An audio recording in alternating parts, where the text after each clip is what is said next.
What would you do if you found a mother and child being sold at an alien auction? Most would walk away, but one broken man decided to risk everything instead. This decision would not only save countless lives across the galaxy, it would give him back the family he thought he'd lost forever. I wasn't looking for passengers, but the universe had other plans. The Orion Fracture isn't a place you go to make friends.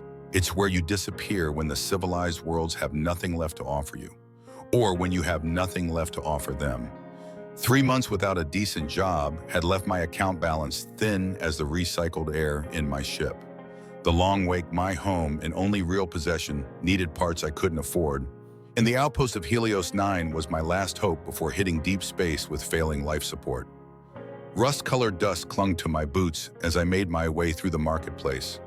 This place had seen better days back when the mining corporations still pretended to care about the people they left behind. Now it was just another forgotten corner of space where desperate folks traded what little they had left. I was looking for a power coupling, maybe some spare oxygen filters. What I found instead changed everything. The auction was happening in a makeshift arena behind the marketplace, if you could call it an auction. More like a slave trade dressed up with fancy words. Contracted labor, they called it. The guards had pulse rifles that said otherwise. I shouldn't have stopped. Wasn't my business, but something caught my eye that I couldn't ignore. She stood on the platform with dignity that didn't belong in a place like this. Tall, with skin that shimmered faintly blue under the harsh lights. Her four-fingered hands were clasped protectively around the small child who couldn't have been more than 6 or 7 years old. Miraen and Serin. That's what I'd learned their names were later. "Next lot," announced the auctioneer, a greasy human with cybernetic implants creeping up his neck. Calthosian female, good condition, educated in xenobiology, comes with offspring, starting bid at 8,000 credits. The crowd murmured. That was cheap even for this place. The child must have been dragging down the price extra her mouth to feed with no immediate use. "Lot can be split," the auctioneer added, noticing the hesitation. "Child separate for 3,000. That's when I saw it, the flash of terror in the mother's eyes, the way her grip tightened around her daughter, the slight glow beneath her skin, intensifying with emotion. "I'll take them both," I heard someone say. It took me a moment to realize the voice was mine. The auctioneer grinned hollow. 10,000 to the gentleman in the back. "No," I stepped forward. "I'm not bidding." The crowd went silent. The guards' hands drifted toward their weapons. "I'm offering them protection." I continued, feeling the weight of every eye in that makeshift arena. They're leaving with me for free. The silence stretched taut as a tripwire before the auctioneer broke into laughter. "That's not how this works, friend." It is today. I'd like to say what happened next was some heroic showdown, me against a dozen armed guards fighting my way out with the aliens in tow. But that's not how real life works in the Fracture. Here, everything comes down to leverage and calculated risks. "I've got a functioning ship," I said, addressing the woman directly now. "And I'm leaving within the hour. You're welcome aboard if you want." Her eyes narrowed, suspicious. Of course she was. What kind of savior shows up at a slave auction? The auctioneer's voice hardened. "Guards!" "Wait," she spoke for the first time, her voice musical with an undercurrent of steel. "What do you want in return?" "Nothing, Hashem. Everyone wants something." She insisted, her grip on her daughter never loosening. I shrugged. "I've got an extra cabin. It's going unused. The universe is a cold place to be alone." The truth was more complicated. The sight of them, mother and child, against everyone had triggered something in me that I'd been running from for years. But I wasn't about to unpack that in front of an angry crowd. The auctioneer stepped between us. "This property is already under contract." "To who?" I challenged. "Show me the paperwork." It was a gamble. Places like this operated in gray areas, legal enough to exist but not legitimate enough for real enforcement. I was betting they didn't have actual documentation, just intimidation. I was right. "This isn't over," the auctioneer snarled, but I could see the calculation in his eyes. Making a scene would attract attention from authorities that nobody here wanted. I extended my hand toward the platform. "Your choice," I told her, "but I'm leaving in 30 minutes whether you're with me or not." For a long moment, she just stared at me, those alien eyes searching for the trap. Then she whispered something to her daughter, who nodded solemnly. "We accept your offer of passage," she said formally, stepping down from the platform with the fluid grace of her species. The crowd parted reluctantly as we walked out, muttering threats and obscenities. I kept my hand near my sidearm, sensing we weren't clear yet. The mother Miraen kept her daughter close, her body language screaming protective instincts that transcended species. We were halfway to the docks when the little girl looked up at me with eyes that contained galaxies and asked in perfect English, "If I get sick, will you throw me away?" The question hit me like a physical blow. What had this child seen? What had she been through to ask something like that? "No," I said, my voice rougher than I intended. "I won't throw you away." She studied me with that unnerving alien intensity. "Promise, promise." I replied, not knowing then how much that simple word would cost me, or how much it would give me in return. We reached the long wake without incident, though I could feel eyes tracking us through the crowded spaceport. My ship wasn't much to look at, a retrofitted cargo hauler with more patches than original hull, but in that moment it was sanctuary. As the airlock sealed behind us, I finally allowed myself to breathe. The woman Miraen did the same, her shoulders dropping slightly as the tension ebbed. "I am Miraen," she said formally. "This is my daughter, Serin. We are in your debt, though I still don't understand your motivation." I busied myself with pre-flight checks, uncomfortable with her scrutiny. "Evan Cole," I offered. And like I said, no debt. I was heading out anyway. "No one does something for nothing in the fracture," she persisted. She was right, of course. But how could I explain that seeing them had cracked something open inside me? That for the first time since losing my family in the colony collapse, I'd felt something besides the numb routine of survival. Instead, I just said, "The cabin's second door on the left, bathrooms across the hall." We lift off in 10 minutes. As I settled into the pilot's seat, I caught a glimpse of the little girl Serin watching me from the corridor, her eyes wide with a mixture of fear and hope. "Where are we going?" she asked softly. "Away from here," I replied, firing up the engines. It was the only honest answer I had. Somewhere safe. I didn't know then that safe was a luxury the universe rarely afforded, or that the simple act of helping a mother and child would draw me into a conflict spanning systems. All I knew was that I couldn't leave them behind. Sometimes the choices that change everything feel small when you make them. The long wake shuddered as we broke atmosphere, leaving Helios 9 and its miseries behind. As the stars opened up before us, I felt something I hadn't experienced in years. Purpose. I just wish I'd known what it would cost. If you're enjoying this story of an unlikely family forming amidst the stars, hit that subscribe button now and leave a comment below telling me what you think will happen next for Evan, Miraen, and little Serin as they navigate the dangerous Orion fracture together. Your support means everything, and it helps me bring more stories like this one to life. The first few days aboard the Long Wake were a delicate dance of boundaries and unspoken questions. Miraen kept her distance, though her eyes tracked my every movement when she thought I wasn't looking. I couldn't blame her for the suspicion. Trust is a luxury most people in the fracture can't afford. Serin was different. Children adapt faster, I guess. By the third day, she'd taken to following me around the ship, asking endless questions about how things worked. Her curiosity was relentless. "What does this button do?" she asked, pointing at a blinking light on the navigation console. "That tells us if something's about to hit us," I explained, adjusting our course through a debris field. "Like a rock, or a pirate ship, or anything else we don't want to meet out here." Her eyes widened. "Are there lots of pirates?" "Enough," I said, remembering my last encounter with the Bairaki raiders. The scar on my side twinged at the memory. "Will they try to take me and Mom away?" Her voice had gone small and something in my chest tightened in response. "No," I said firmly. "Nobody's taking you anywhere." She studied me with those unsettling alien eyes that seemed to contain more wisdom than any child should possess. "Because you'll protect us." "That's right.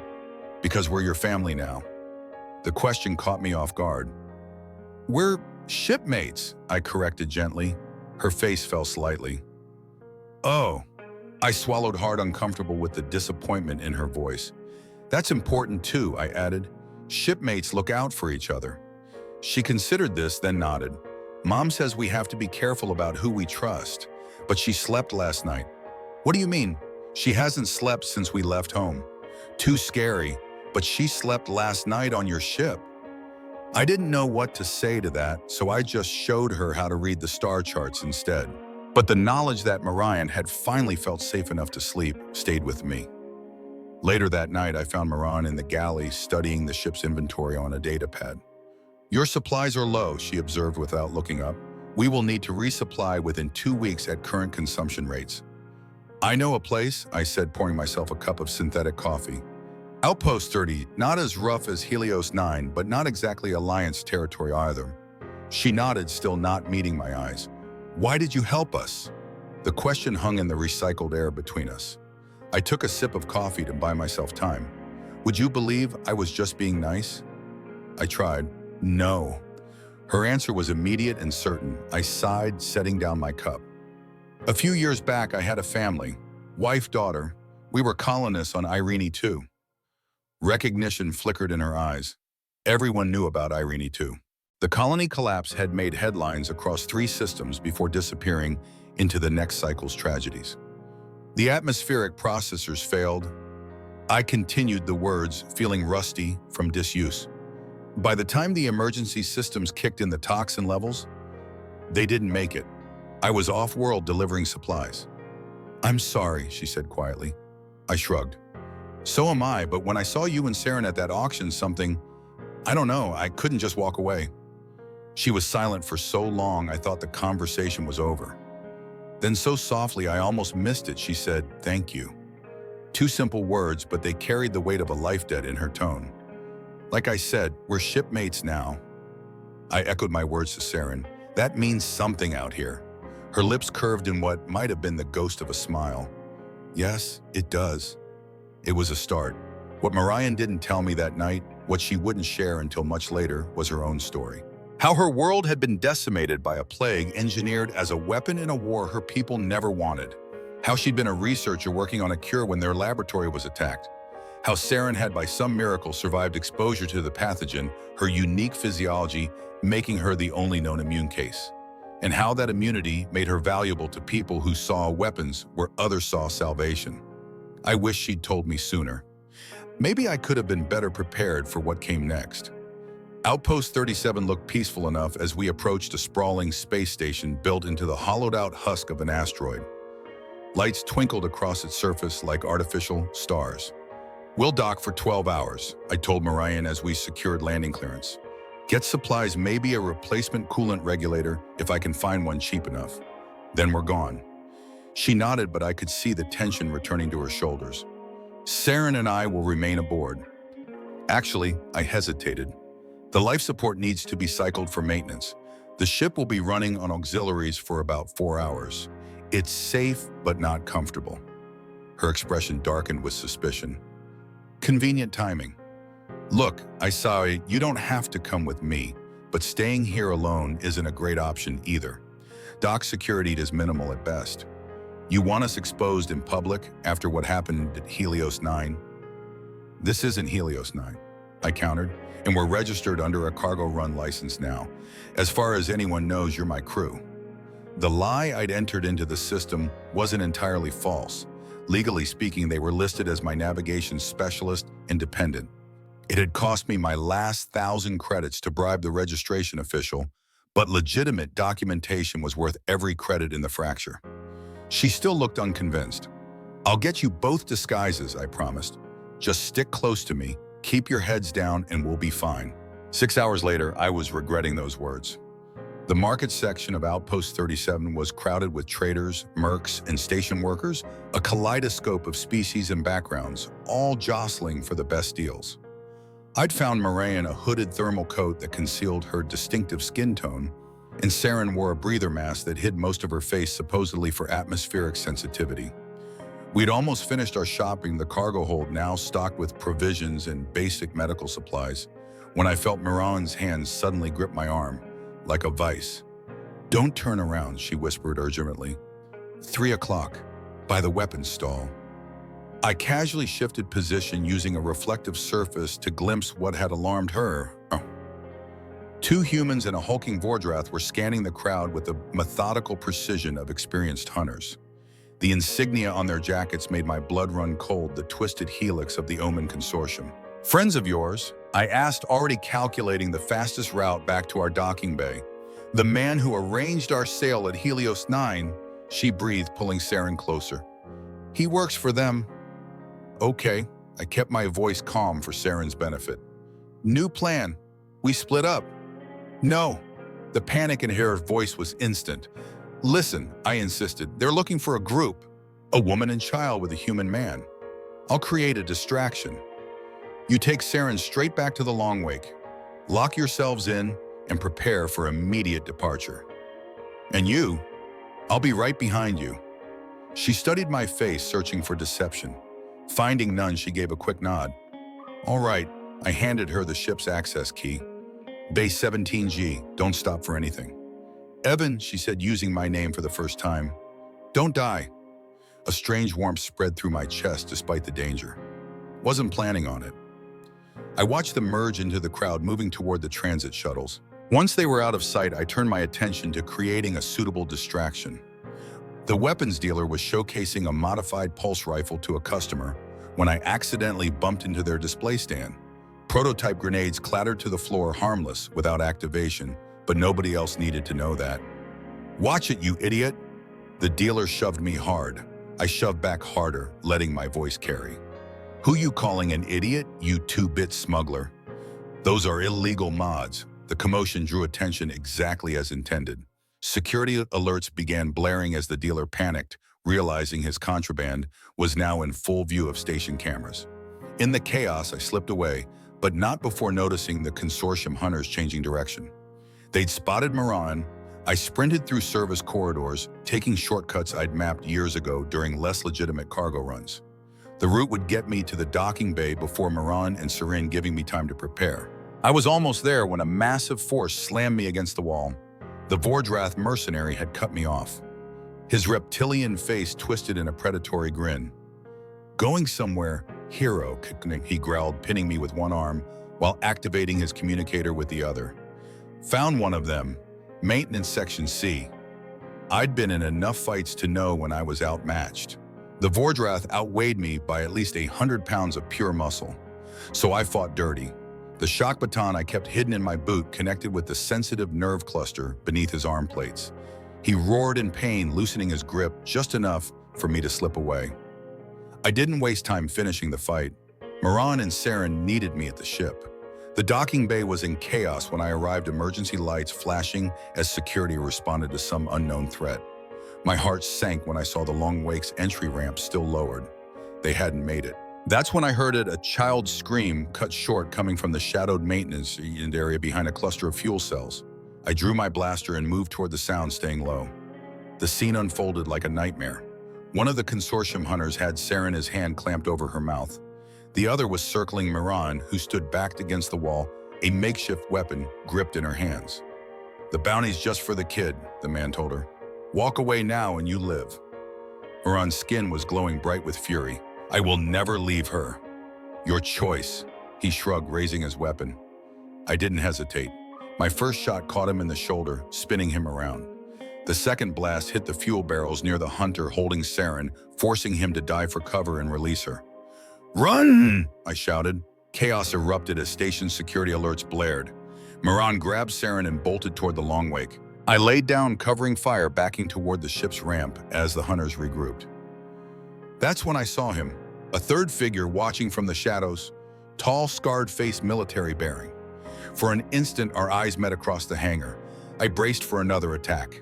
Instead, he drew his own weapon and fired not at me, but at the consortium hunters, dropping one with deadly precision. "Go," he shouted. "I'll hold them." I didn't wait to question this unexpected ally. The ship's engines were already humming to life as I sprinted up the ramp, sealing the airlock behind me. Miraen had Serin strapped in and was already initiating launch sequences when I reached the cockpit. "Who was that?" she demanded as I took the pilot's seat. "No idea," I replied, overriding docking clamps. "But he just bought us time." The Long Wake shuddered as I pushed her thrusters beyond safe parameters. Station control was yelling through the comms about unauthorized departure, but their voices dissolved into static as we broke free. I plotted a chaotic exit pattern using the asteroid belt surrounding the station to mask our signature before jumping to lightspeed. Only when the blue-white tunnel of accelerated space surrounded us did I allow myself to breathe again. "Are you both okay?" I asked, turning to find Miraen tending to Serin's arm, an angry red welt where rough hands had grabbed her. "We will heal," Miraen said quietly. Then, with more emotion than I'd heard from her yet, "They found us so quickly. They were looking up a..." I agreed. The question is why? What makes Serin so valuable to the consortium? Mirian's eyes met mine, and I could see the moment she made a decision. "It's time I told you everything," she said, "about the plague, about Serin, about why they'll never stop hunting us." As she began to speak, I realized we were now truly in this together. No longer just shipmates offering temporary shelter, but bound in a fight that would change all our lives. And somewhere out there, a stranger who'd helped us escape was either dead or pursuing his own agenda. I didn't know which possibility worried me more. The only certainty was that our brief moment of safety had ended. The real journey and the real danger was just beginning. If you're caught up in Evan's desperate fight to protect Miraen and Serin, hit that subscribe button right now so you don't miss what happens next. Will they discover who their mysterious savior was? Can they outrun the consortium? Leave a comment with your predictions and stay tuned for the next part of this interstellar adventure. The long wake drifted silently through the shadow of a gas giant's fourth moon engines, powered down to minimum life support levels. We'd been hiding for 3 days, watching and waiting to see if we'd been followed. Miraen's story still echoed in my mind. The pieces were fitting together now, a puzzle more dangerous than I could have imagined when I first spotted them at that auction. My people were peaceful researchers. She had explained, her voice steady but haunted. The Calthosian Coalition specialized in medical and biological sciences. We had no standing army, no defenses. We believed knowledge would protect us. The irony wasn't lost on me. Their advanced understanding of xenobiology had made them targets when the Nexus War erupted between the major powers of the sector. The plague was engineered as a bioweapon, she continued, but it was never meant to be deployed. It was theoretical research only commissioned by the Alliance as a deterrent. Until someone decided to test it, I guessed.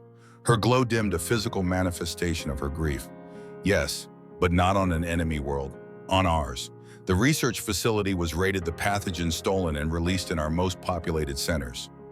"The consortium," I said, the pieces clicking into place. She nodded.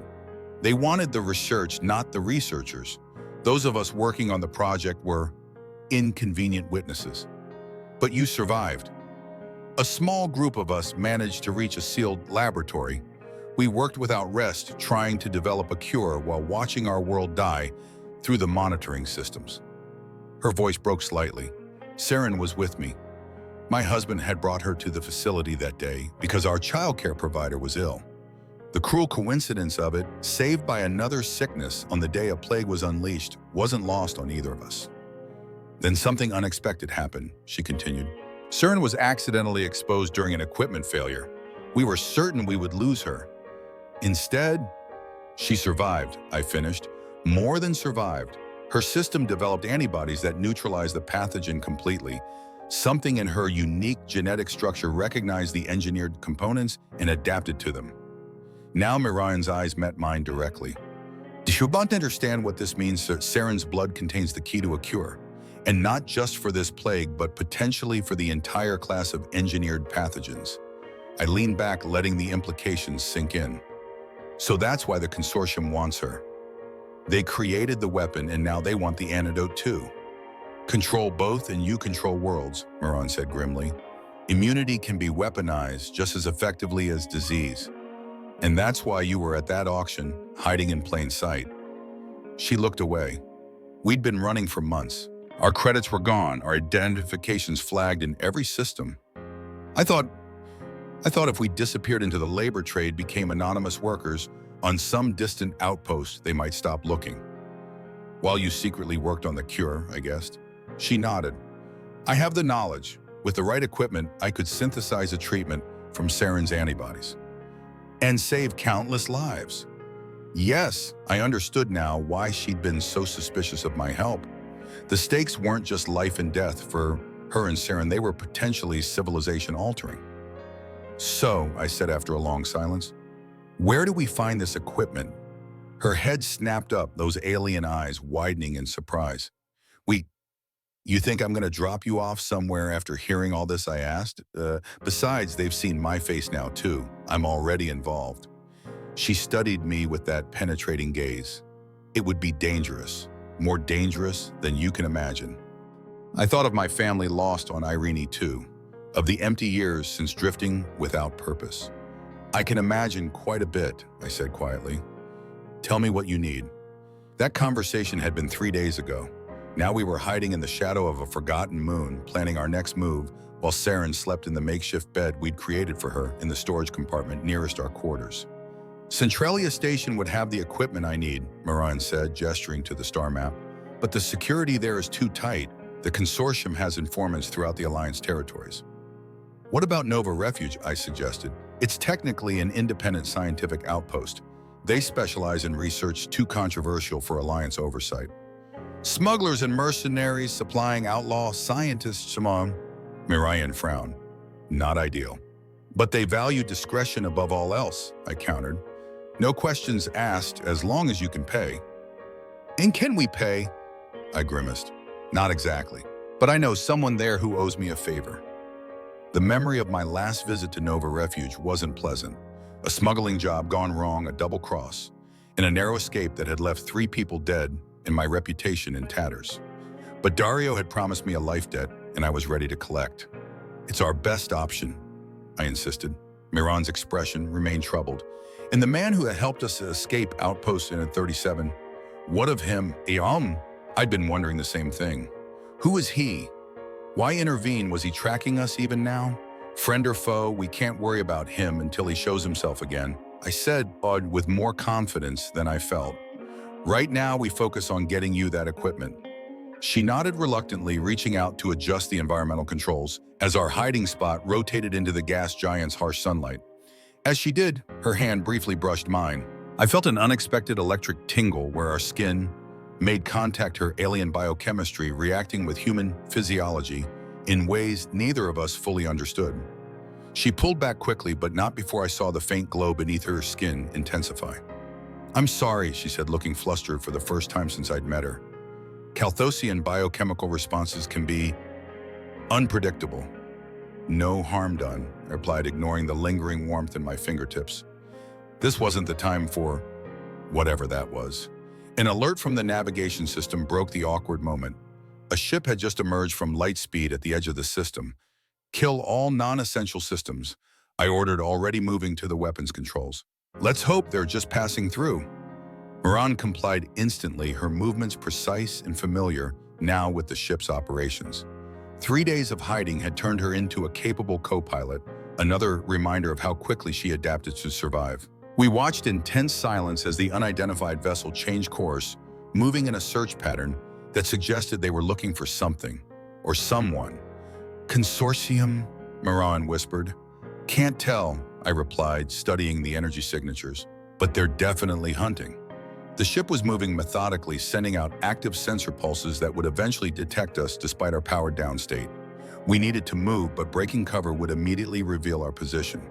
Get Serin, I said, making a quick decision. Secure her in the escape pod. You want us to abandon ship? Miraen asked, her voice tight with alarm. Not yet, but I want you both ready if things go sideways. The pod has enough supplies for 3 days and a short-range distress beacon. Use it only if absolutely necessary. She hesitated only briefly before nodding and moving swiftly to wake Serin. I turned my attention back to the tactical display, calculating our chances of slipping away undetected. The long wake wasn't built for stealth, but the dense rings of the gas giant might provide enough interference to mask our heat signature during a high-speed exit. Before I could implement the plan, another ship appeared, dropping out of light speed almost on top of the first vessel. The newcomer was larger, heavily armed, and bearing the unmistakable profile of an Alliance patrol cruiser. The hunter ship immediately changed course, accelerating away from the patrol, but directly toward our hiding spot.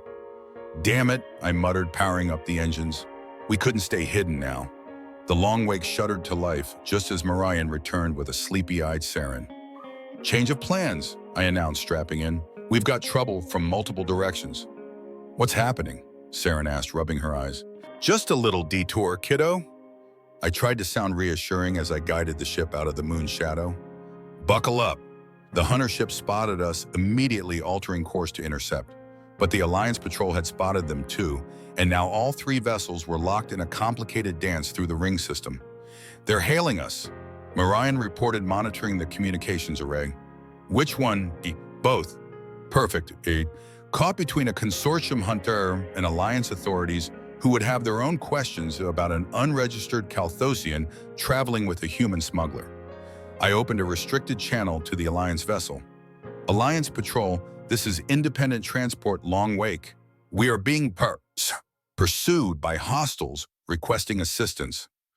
While waiting for their response, I pushed the engines harder, skimming dangerously close to the shifting ice chunks in the planet's rings. The pursuing ship followed, more nimble than ours, but less shielded against debris impacts. The Alliance cruiser's response came through crisp and formal. "Transport Long Wake, maintain your current heading. We will intercept the hostile vessel. Prepare to be boarded for inspection once threat is neutralized." Being boarded was exactly what we couldn't risk. Alliance protocols would flag Serin's unusual biological readings instantly. "Acknowledged," I lied, already plotting a completely different course. "Standing by." Miraen shot me a questioning look. "We're not sticking around for their assistance," I explained quietly. "When the cruiser engages the hunter, we're going to make a run for the outer system's jump point." Her eyes widened. "The radiation belt, they won't follow us through it," I confirmed. "Too dangerous for their bigger ships." "Too dangerous for us as well," she pointed out. I grinned despite the tension. "That's why I've spent the last 3 days modifying our shields. Old smuggler's trick for this region." The doubt in her expression, it was clear, but we had no better options. As predicted, the Alliance cruiser moved to intercept the hunter ship, firing warning shots that illuminated the darkness. In that moment of distraction, I cut all running lights and dove the Long Wake into the densest part of the rings, using the ice and rocks as visual cover while we changed direction. "Hold on tight," I warned as we approached the shimmering curtain of the radiation belt. "This will get bumpy." Serin squeezed her eyes shut, clutching her mother's hand. Miraen's other hand found mine on the control panel, gripping tightly as we accelerated toward what looked like certain death to the untrained eye. The modified shields hummed with strain as we hit the outer edge of the belt. Radiation warnings blared across the console, but I'd rerouted power exactly for this scenario. We'd have just enough protection for the 90 seconds needed to traverse the narrowest point. 30 seconds in, I called out, fighting the controls as energy discharges buffeted the ship. "Still with me?" "Still here," Miraen confirmed, her voice tight but steady. The viewport filled with dancing lights as charged particles slammed against our shields. Any normal scanning system would lose us in this chaos, exactly as intended. 60 seconds, shields at 40%. The ship groaned as though in pain, structural integrity warnings joining the chorus of alerts. We were pushing the Long Wake beyond her design limits, but she'd survive worse with me at the helm. "Almost there," I promised as the intensity peaked. "Just a little longer." The sudden silence when we broke through the other side was almost as shocking as the radiation storm itself. Ahead lay clear space and the jump point that would take us to Nova Refuge. "We made it." Miraen breathed, her grip on my hand loosening, but not completely letting go. I allowed myself a moment to enjoy that small connection before responsibility pulled me back to the controls. "Navigation set course for Nova Refuge," I instructed the ship's computer. "Maximum speed once jump calculations are complete." Serin unbuckled and moved to the viewport, pressing her small hand against the transparent material as stars streaked past. "They were scary," she said simply. I agreed, seeing no point in shielding her from truths she'd already lived. "But we got away." "This time," Miraen added quietly, her eyes meeting mine over her daughter's head. The unspoken question hung between us. How long could we keep running? As if in answer, the communications array suddenly activated with an incoming transmission on an encrypted frequency, one I hadn't used in years. The message was brief and to the point. "Consortium has put a bounty on all 3 of you. 5 million credits alive. Meet me at Nova Refuge Docking Bay 94. I can help. Kai, Miraen stared at the message, then at me. Is that? The man from Outpost 37, I confirmed, studying the signature. Kai. The name triggered a distant memory stories whispered in shadowy corners of frontier bars. Kai Vero, former Alliance Special Forces turned freelance operative. A man known for walking away from impossible situations and for choosing sides based on principles rather than credits. If the stories were true, he could be a powerful ally. If they weren't, he could be leading us into a trap. Can we trust him? Miraen asked, voicing the critical question. I looked at the message again, then at Serin still gazing at the stars, and finally at Miraen, this woman who had entrusted her life and her daughters to a stranger because she had no other choice. I don't know, I admitted, but right now we need all the help we can get. As the Longweg's jump drive engaged, propelling us across light years in an instant, I couldn't shake the feeling that we were heading not towards sanctuary, but toward a confrontation that would change everything. Nova Refuge awaited with its promised equipment, my dubious contact, the mysterious Kai, and who knew what other dangers. But we had no choice now but to face whatever came next, together. This journey through the stars is just heating up, and Evan, Miraen, and Serin are going to need all the help they can get against the powerful forces hunting them. Will this mysterious Kai be friend or foe? Can they trust anyone in a universe where everyone seems to have an agenda? Hit subscribe now and drop a comment with your theories about what's coming next for our unlikely family. Your support keeps this cosmic adventure going. Nova Refuge emerged from the darkness like a twisted metal flower, a sprawling station built from the salvaged remains of derelict ships and abandoned mining platforms. Its central hub pulsed with the blue-white glow of experimental power sources, while the outer rings remained shrouded in perpetual shadow, perfect for those who preferred to conduct their business unseen. That's Nova Refuge, Miraen asked, unable to hide her dismay as we approached. It looks like exactly the kind of place smart people avoid, I finished for her. That's its charm. And you're certain your contact is still here? I checked the ship's chronometer. Last I heard, Dario owns the biggest lab in the Eastern Quadrant. Whether he'll honor his debt is another question entirely. As we passed through the outer security checkpoints, I advised Miraen and Serin to stay below deck. Nova Refuge might operate beyond Alliance jurisdiction, but its security systems were still top-notch, designed to catalog every visitor for potential leverage later. Docking Bay 94, I muttered, scanning the approaching station. That's in the shadow sector. Minimal surveillance, maximum risk. Where your mysterious Kai suggested we meet, Miraen noted. Convenient. Or strategic, I countered. If he's trying to help, it's the safest place. If he's setting a trap, it's also the perfect place. She finished, her expression grim. I guided the Longweg toward the designated bay, maintaining radio silence beyond the minimum required for docking clearance.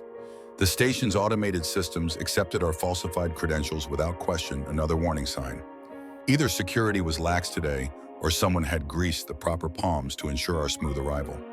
Stay on the ship, I instructed as I strapped on my blaster. Keep the engines warm and be ready to leave at a moment's notice. Miraen shook her head firmly. We stayed together. This could be dangerous. Everything is dangerous now, she replied. Besides, you don't know what Dario's equipment looks like. I do. She had a point. I didn't have the technical expertise to identify the specialized gear she'd need for synthesizing a cure. Fine, I conceded, but Serin stays aboard with emergency protocols active.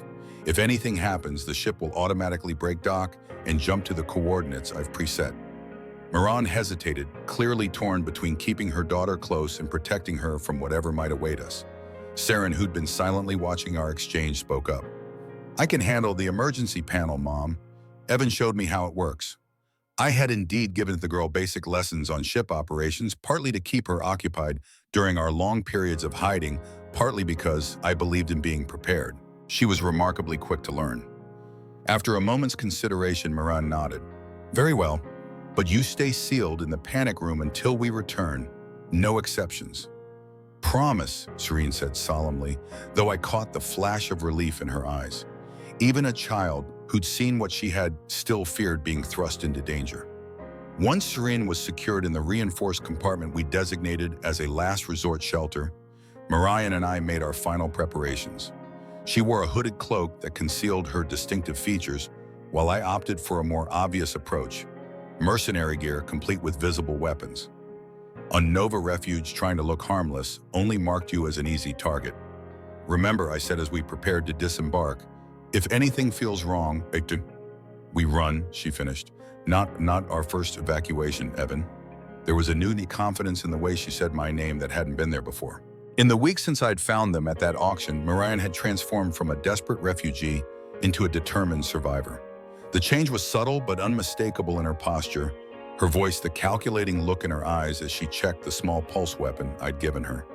Docking Bay 94 was eerily quiet when we stepped off the long wake. Most bays on Nova Refuge bustled with activity traders, mechanics, security drones. This one stood empty save for a single ship docked across from ours, a sleek, matte black vessel with no identifying markings. Military grade, I noted under my breath. Stealth capabilities. Kai, Miraen whispered. Before I could answer, a voice called from the shadows between cargo containers. You're late. A tall figure stepped into the dim light, the same man who'd covered our escape at Outpost 37. Up close, I could see the details I'd missed in the chaos before the precision-engineered prosthetic left arm. The faint scarring around his right eye that suggested old battle wounds, the unmistakable bearing of someone trained in elite combat units. Traffic was hell, I replied, keeping my hand near my weapon. You're Kai Vero. He inclined his head slightly. And you're the fool who antagonized the Omen Consortium by stealing their most valuable research subjects. Beside me, I felt Miraen stiffen. We are not research subjects, she said, her voice tight with controlled anger. Kai's eyes shifted to her. No, he agreed after a moment. You're not, which is precisely why I'm here. To collect the bounty, I asked bluntly. A ghost of a smile touched his scarred face. If I wanted the bounty, we wouldn't be having this conversation. Your ship's security is good, but not that good. Then what do you want? Miraen demanded. The same thing you do, he replied. To synthesize a cure from your daughter's antibodies before the consortium weaponizes the plague again. My hand tightened on my blaster. How do you know about that? Because until 6 months ago, I worked for Alliance Intelligence. Kai said, his voice dropping lower. My assignment was to track consortium bioweapon development. I was there when they attacked the Calthosian research facility. Miraen's eyes widened. You were there when they released the pathogen. I tried to stop it, he said, and for the first time, emotion cracked through his professional facade, a flash of old guilt. My team was too late. By the time we breached the facility, the dispersal was complete. So why help us now? I pressed, still suspicious. Why not take us to the Alliance? Because the Alliance has been compromised, he stated flatly. There's a faction within intelligence working with the consortium. They believe controlling both the bioweapon and its cure would give them leverage in the ongoing border disputes. Politics, I spat. While millions could die. Exactly, Kai agreed, which is why we need to move quickly. Your arrival has already been noted by at least 3 different intelligence networks. As if to emphasize his point, the station's public address system crackled to life with an announcement. Attention all sectors. Security lockdown initiating in 15 minutes for system maintenance. All vessels must complete docking procedures or departure clearance before lockdown. Kai's expression hardened. That's not maintenance, they're closing the net. We need to get to Dario, I said, making a quick decision. He has the equipment Miraen needs. Dario Vemsk, Kai looked surprised. The black market geneticist. He owes me a favor. He's also been dead for 2 weeks, Kai replied bluntly. Consortium assassination covered up as a lab accident. The news hit me like a physical blow. Dario, brilliant, immoral, but ultimately one of the few people I'd trust to honor a debt, was gone. With him went our best hope for acquiring the necessary equipment without credits we didn't have. Then we need a new plan, I said, my mind racing. We have to get off this station before lockdown. Not without the equipment, Miraen insisted. We've come too far. Keith studied us both, then nodded decisively. I know where Dario's equipment went after his death. There's a research collective in the lower-level scientists who refused alliance or corporate funding to maintain their independence. They acquired his lab contents in the chaos after his death. And they'd help us, Miraen asked skeptically. For the right incentive, confirmed. The chance to develop a cure for the most devastating engineered pathogen in recent history, that's the kind of challenge they live for. I exchanged glances with Miraen. We had no better options and time was running out. Lead the way, I decided, but any sign of a double cross. You'll shoot me, Kai finished dryly. Get in line. Half the sector wants me dead already. He led us through service corridors and maintenance shafts, avoiding the main thoroughfares where surveillance would be heaviest. Nova Refuge's labyrinthine structure worked to our advantage now, a legacy of its piecemeal construction over decades. How much farther, Miraen asked, so we descended a ladder into the dimly lit lower levels. The air here was noticeably different, heavier with moisture and the distinctive smell of hydroponics and chemical synthesis. 2 more sections, Kai replied, checking a small device on his wrist. Security patrols are increasing throughout the station. They were looking for something or someone. Us, I said grimly. Not necessarily, Kai countered. Nova Refuge sees a dozen crises daily.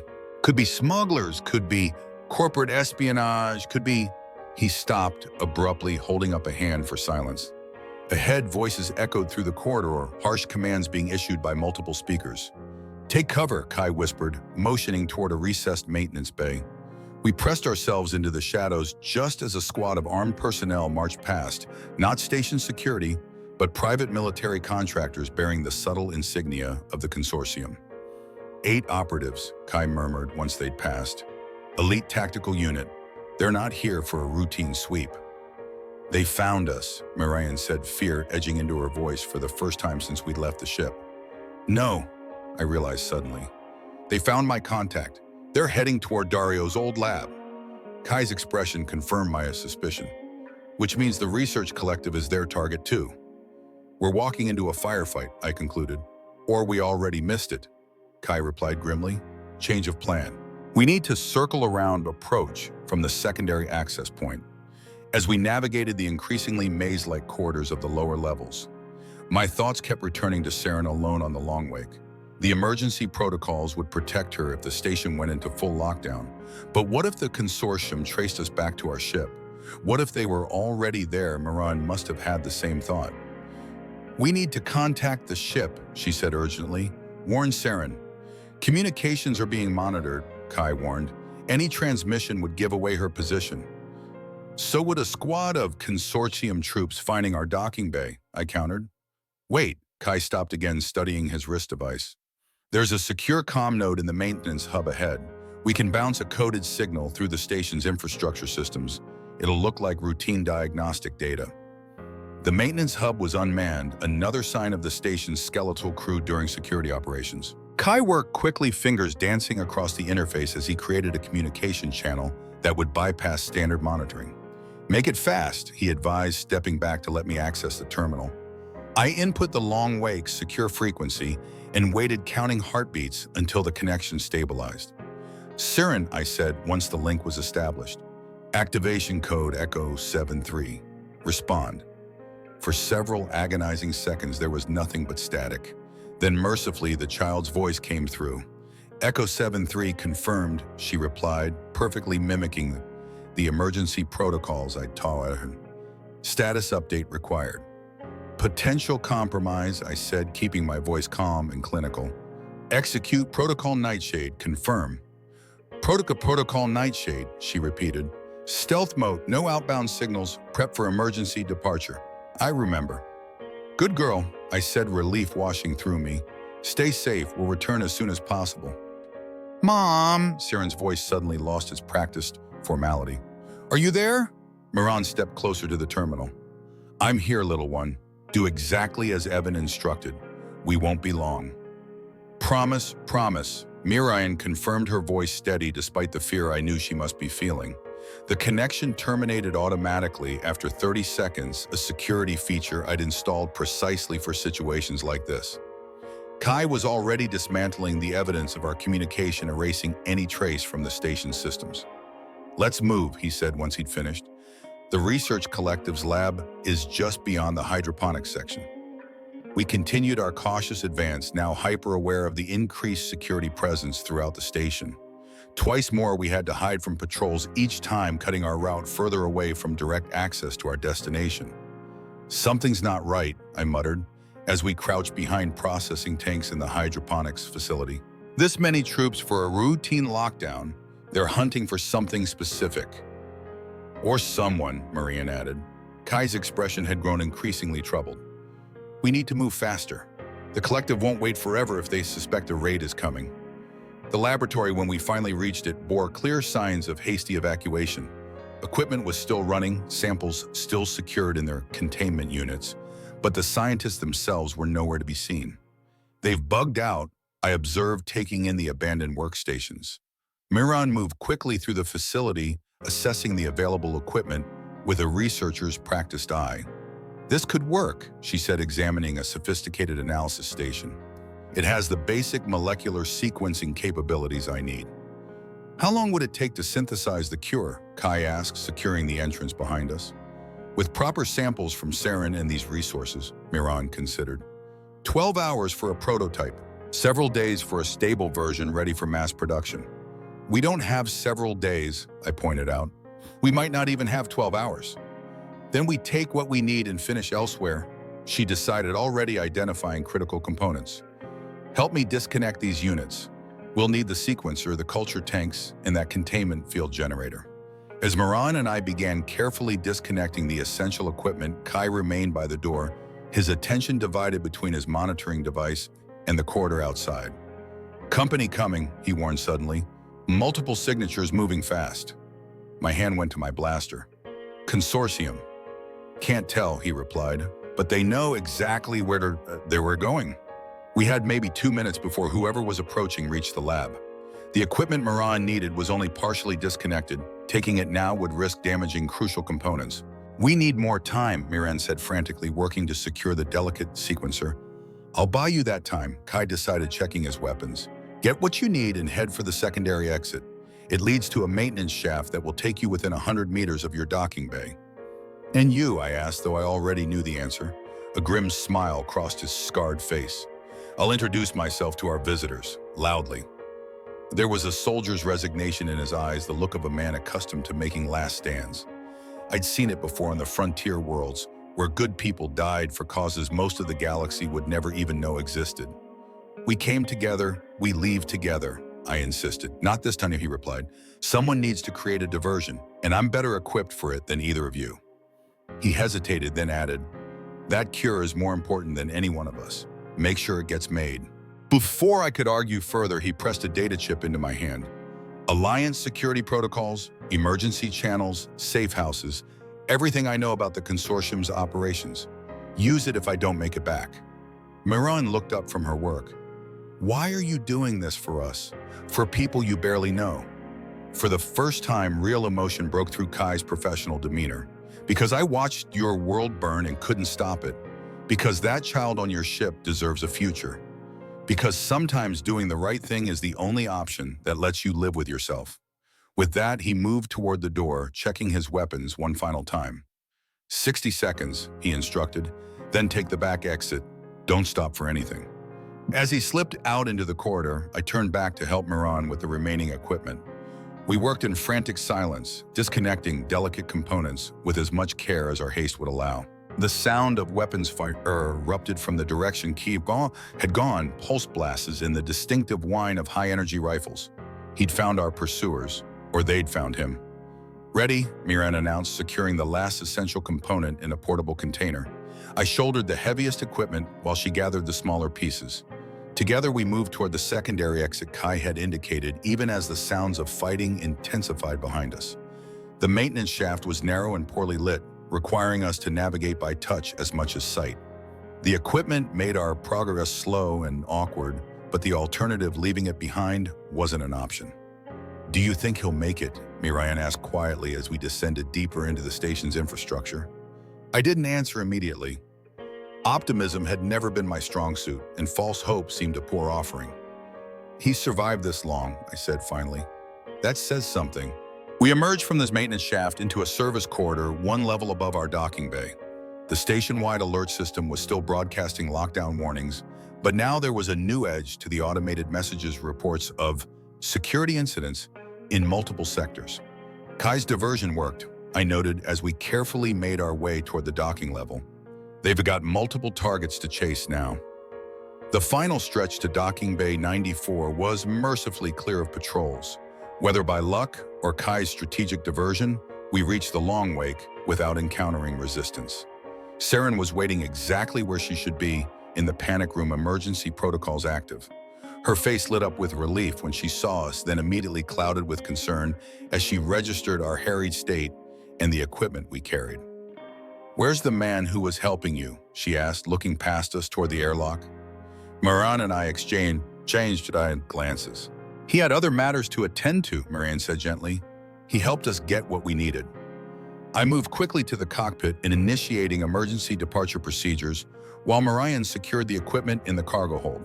The station's automated systems protested our unauthorized departure, but in the chaos of the ongoing security situation, override protocols were delayed.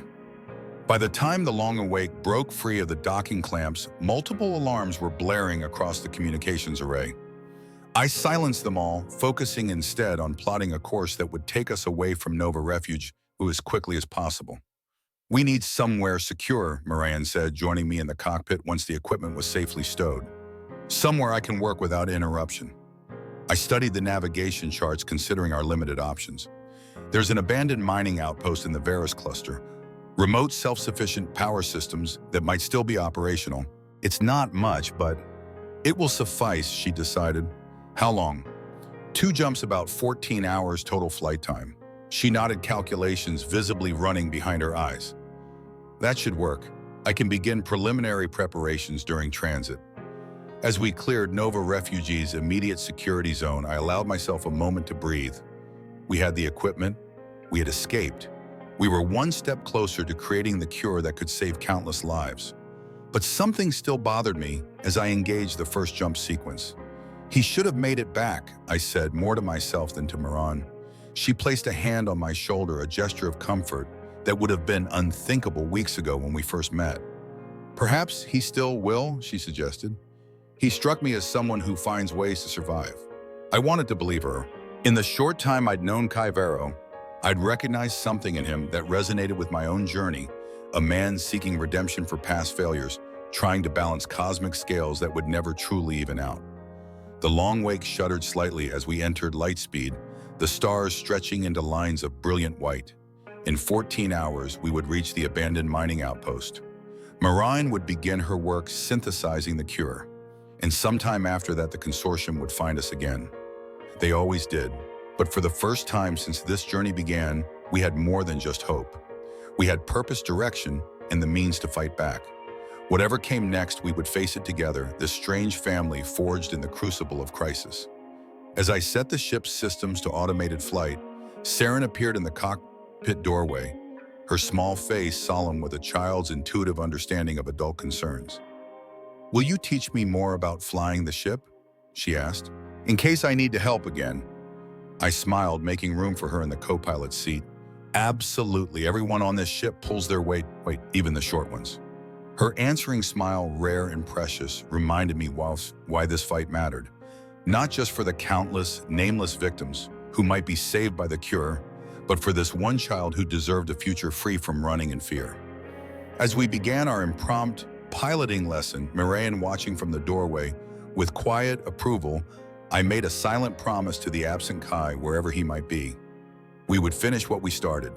Together or apart, we would see this through. The journey to save a galaxy had only just begun. If you're invested in this interstellar tale of survival and unexpected family, hit that subscribe button right now. Will Miraen be able to create the cure? What happened to Kai? And how will our makeshift family face the consortium's next move? Leave your predictions in the comments below and join me for the next chapter of this cosmic adventure. The abandoned mining outpost on Varus 7 loomed before us, a skeleton of rusted metal against the dusty orange horizon. Once home to over 300 workers extracting rare minerals from the planet's crust, it had been deserted for nearly a decade after the veins ran dry and the corporation moved on to more profitable ventures. "Charming," Miraen commented dryly as I guided the long wake toward the landing pad. "It's not much to look at," I admitted, But the isolation is exactly what we need. A thin atmosphere of toxic gases surrounded the facility, deadly to most organic life without proper filtration, another layer of protection against unwanted visitors. The outpost itself maintained its own environmental systems designed to be self-sufficient for years with minimal maintenance. As we completed our approach, I scanned for any signs of recent activity.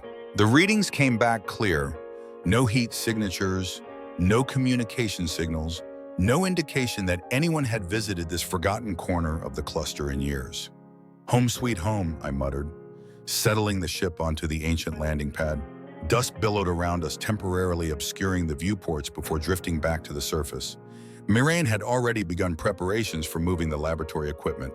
Serin helped by organizing the smaller components, treating each piece with the careful reverence of a child handling treasures.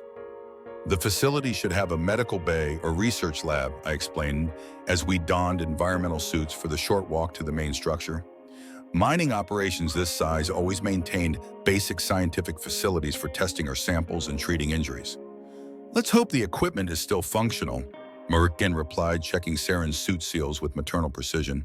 The walk across the landing pad was eerie, our footsteps kicking up swirls of orange dust that danced in the dim sunlight. Varus 7 orbited a dying star, receiving barely enough radiation to maintain its meager atmosphere. Even at midday, the light had the quality of perpetual dusk. The main entrance responded to universal override codes, another advantage of these corporate outposts. They were built for functionality, not security.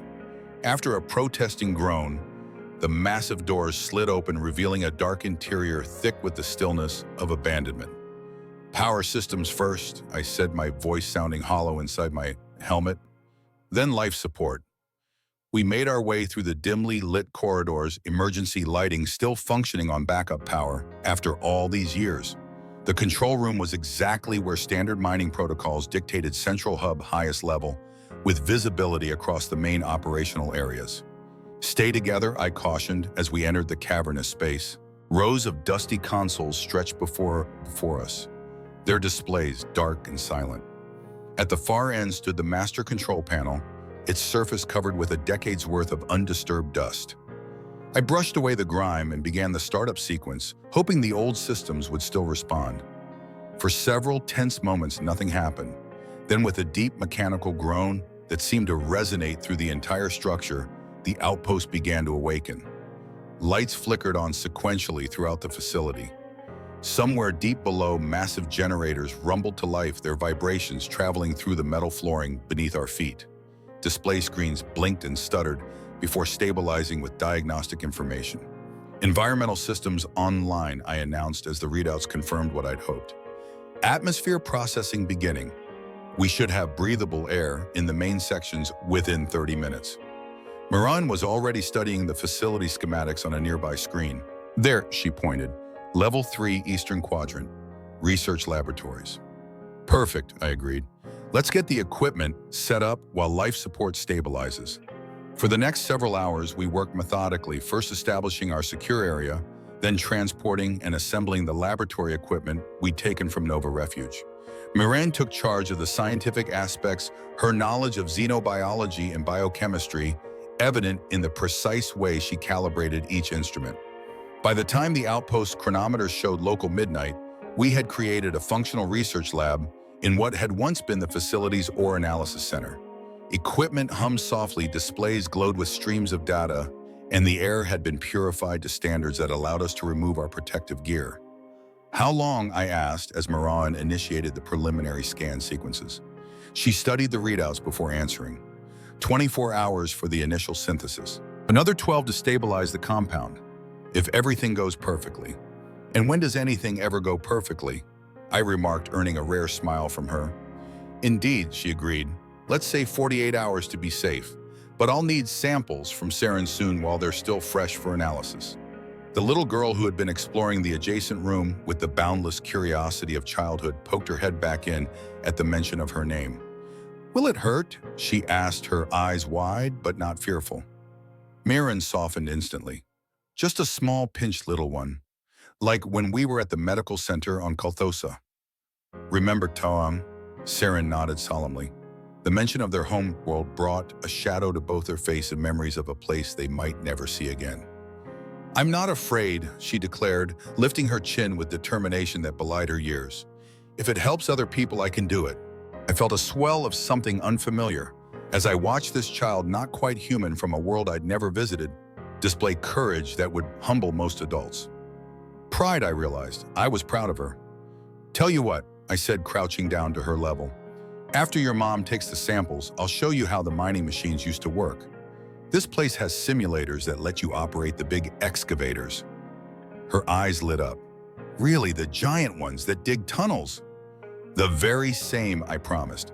"Consider it payment for being such a brave assistant scientist." While Miraen began the delicate process of collecting and analyzing Serin's blood samples, I set about securing our position. The outpost's defensive systems were minimal, designed to withstand environmental hazards rather than determined attackers, but I activated what was available and established perimeter alerts. I also set up a communication relay that would bounce any signals through a series of abandoned satellites, making them difficult to trace back to our location.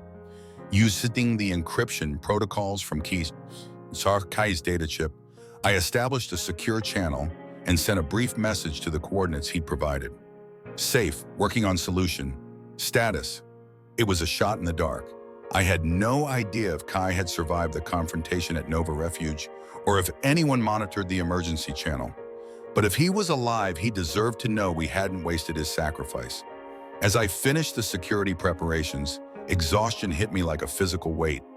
We'd been running on adrenaline and necessity for days, pushing beyond normal limits. Now, in the relative safety of our temporary haven, my body demanded rest.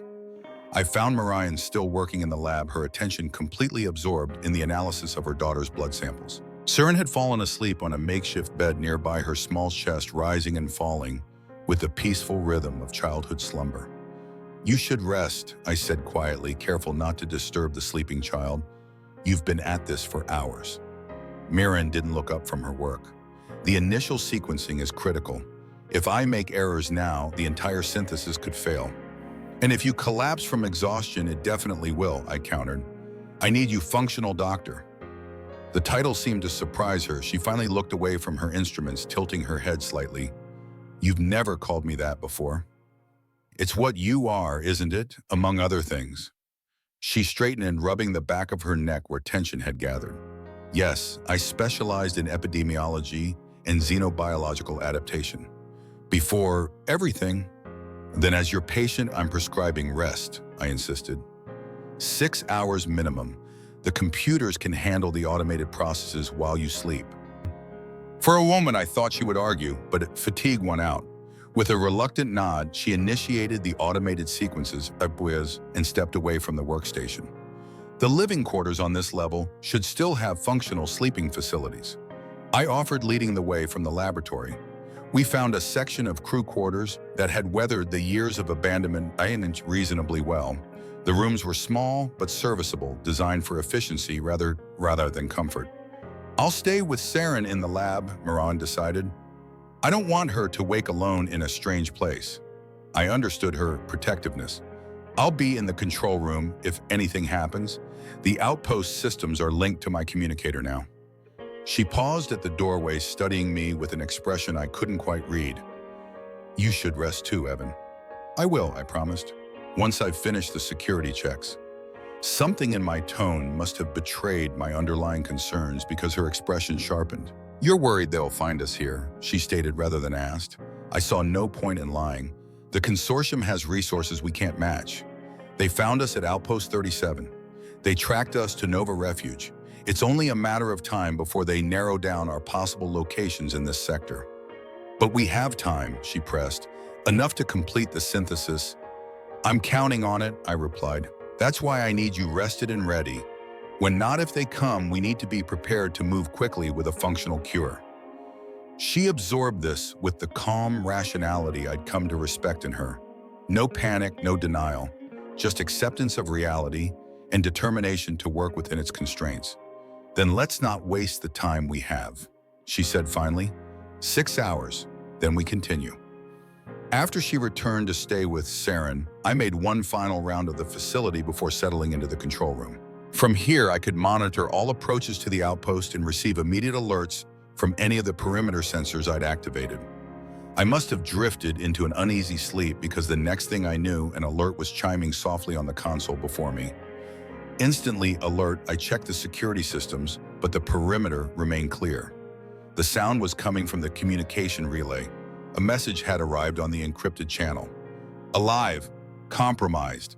They have tracking capabilities beyond standard technology. Preparing extraction plan. Hold position. K, relief surged through me. Kai had survived. But his warning sent a chill down my spine. If the consortium possessed advanced tracking capabilities, our hiding place might not remain secret for long. I checked the chronometer. 5 hours had passed since Miraen had gone to rest. Close enough. She was already awake when I returned to the laboratory, bent over a microscope with intense concentration. Serin still slept peacefully on her makeshift bed. "We have a problem," I said without preamble, showing her Kai's message. Her eyes narrowed as she read it. Advanced tracking capabilities. What does that mean exactly? I'm not sure, I admitted, but it changes our timeline. How quickly can you complete the synthesis? She gestured to the culture tanks where the first stage of the process was underway. The base proteins are replicating faster than expected. Serin's immune response is remarkable.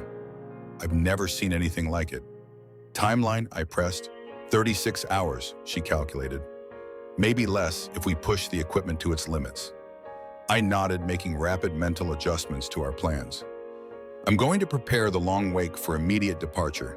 Load additional fuel cells, run diagnostics on the jump drive, make sure we can leave at a moment's notice. And if they find us before the cure is ready, she asked quietly, then we fight, I said simply, and hope Kai's extraction plan is as good as he thinks it is. As I turned to leave, she caught my arm. Evan, thank you for all of this. The earnest gratitude in her eyes made me uncomfortable. I'd stumbled into this situation by chance, not choice. Whatever noble intentions I might claim now, they hadn't been my starting point. Save it for when we're safely away with a working cure, I replied gruffly. For the next 24 hours, we fell into an urgent rhythm. Miraen worked tirelessly in the lab, pausing only for brief rest periods when the synthesis processes reached automated stages. I alternated between preparing the long wake for rapid departure and reinforcing what meager defenses the outpost offered. Serin became our messenger, shuttling information between us when we were in different sections of the facility. The responsibility seemed to focus her, giving purpose to what would otherwise have been frightening uncertainty. Mom says the protein chains are stable, she reported as I finished installing makeshift barricades at key junctions within the outpost. She needs 2 more cycles to complete molecular bonding. Good work, Navigator, I replied, using the title that always made her stand a little taller. Tell her we have emergency evacuation routes mapped for 3 different scenarios. I'll show you both after the next synthesis cycle. She nodded seriously, absorbing the information with that unnerving adult focus she sometimes displayed. But before she turned to go, childish curiosity won out. What's that? She asked, pointing to the device I was assembling. Proximity mine, I answered honestly. I had long since decided not to shield her from realities she was old enough to understand. It creates a barrier of energy that slows down anyone trying to come through that corridor. To stop the bad people if they find us. That's right. She considered this, her alien eyes thoughtful. Will you teach me how to make one? The request caught me off guard. Why would you want to know that? So I can help protect Mom, she replied as if it were the most obvious thing in the world. And you? Something constricted in my chest, a feeling I'd thought buried with my family years ago. This child who had every reason to be traumatized and withdrawn after all she'd endured was instead determined to protect those she cared about. Tell you what, I said carefully, I'll teach you something more important first. How to recognize when these are armed and how to move safely past them. Protection means knowing what to avoid as much as what to use. She accepted this compromise with a solemn nod, and I spent the next 10 minutes showing her the warning signs and safe passages I'd created throughout our section of the outpost. Remember, I concluded, if anything happens, your job is to get to the long wake, not to fight, not to wait. The ship is our lifeline. But what about you and Mom? She protested. We'll be right behind you, I promised. That's why we have the evacuation routes planned. She didn't look entirely convinced, but carried my message back to Miraen nonetheless. The hours ticked by with excruciating slowness, each moment stretched with the tension of waiting for inevitable discovery. I checked the perimeter sensors, obsessively convinced that each alert would be the one announcing approaching enemies. When the breakthrough came, it wasn't from our defenses, but from the laboratory. Evan! Miraen's voice over the communicator contained an excitement I hadn't heard before. It's working. I rushed to the lab to find her standing before a containment field that shimmered with a pale blue liquid suspended in perfect stasis. Is that the cure? She confirmed, her face alight with triumph. The molecular structure is stable. The pathogen recognition sequences are functioning exactly as predicted. It works, Evan. Work. It actually works. For the first time since this journey began, I allowed myself to feel something dangerously close to hope. We had done it. Against impossible odds with limited resources and constant threat, Miraen had synthesized a cure that could save countless lives. How certain are you? I asked, needing to be absolutely sure. I've run 3 separate verification protocols, she replied. The analysis is conclusive. This serum will neutralize the engineered pathogen and provide immunity against future exposure. The implications were staggering. Not just a treatment for existing cases, but a preventative measure against future outbreaks. The consortium's bioweapon would be rendered useless. How much can you produce with the equipment we have? She gestured to the smaller containment units, where production was already underway. I've initiated replication cycles. We should have enough for several hundred doses within 6 hours. With proper facilities, the formula could be mass-produced easily. That's enough to prove the concept, I decided. We need to document everything: the formula, the synthesis process, the verification protocols. Multiple copies secured separately. Already done, she assured me. No matter what happens to us, the knowledge won't be lost. The gravity of her words hung between us. We both understood the reality: the consortium would never stop hunting us now. The cure represented a direct threat to their power, their leverage, their entire operation. We should move to the Long Wake, I said, after a moment's consideration. Continue production there while we prepare to break orbit. The longer we stay in one place. The facility-wide alert system interrupted me, sirens blaring as security protocols activated it automatically. I rushed to the nearest terminal, checking the sensor readings with a sinking feeling in my gut. Multiple ships approaching from the outer atmosphere, I reported grimly. Formation and engine signatures match consortium tactical vessels. Miraen moved immediately, her actions precise and practiced as she began securing the synthesized cure and essential equipment. How long do we have?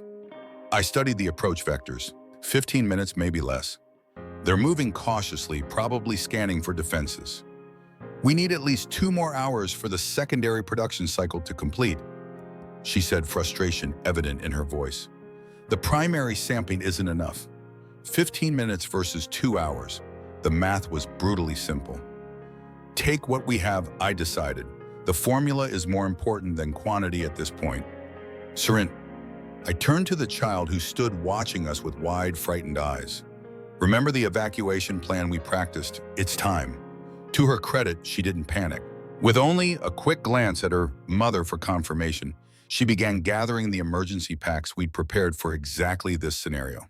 What about the defensive measures? Miraen asked, as she carefully transferred the precious vials of synthesized cure into specialized containment units. They'll buy us time, I replied, already moving toward the control room.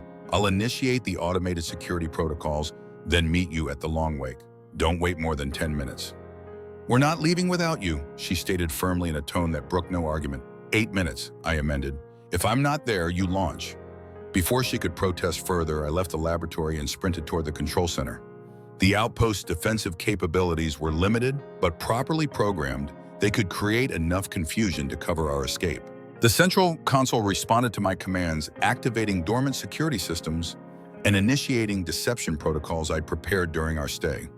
False heat signatures would appear in multiple locations throughout the facility. Automated mining equipment would power up in the lower levels, creating the impression of movement and activity far from our actual evacuation route.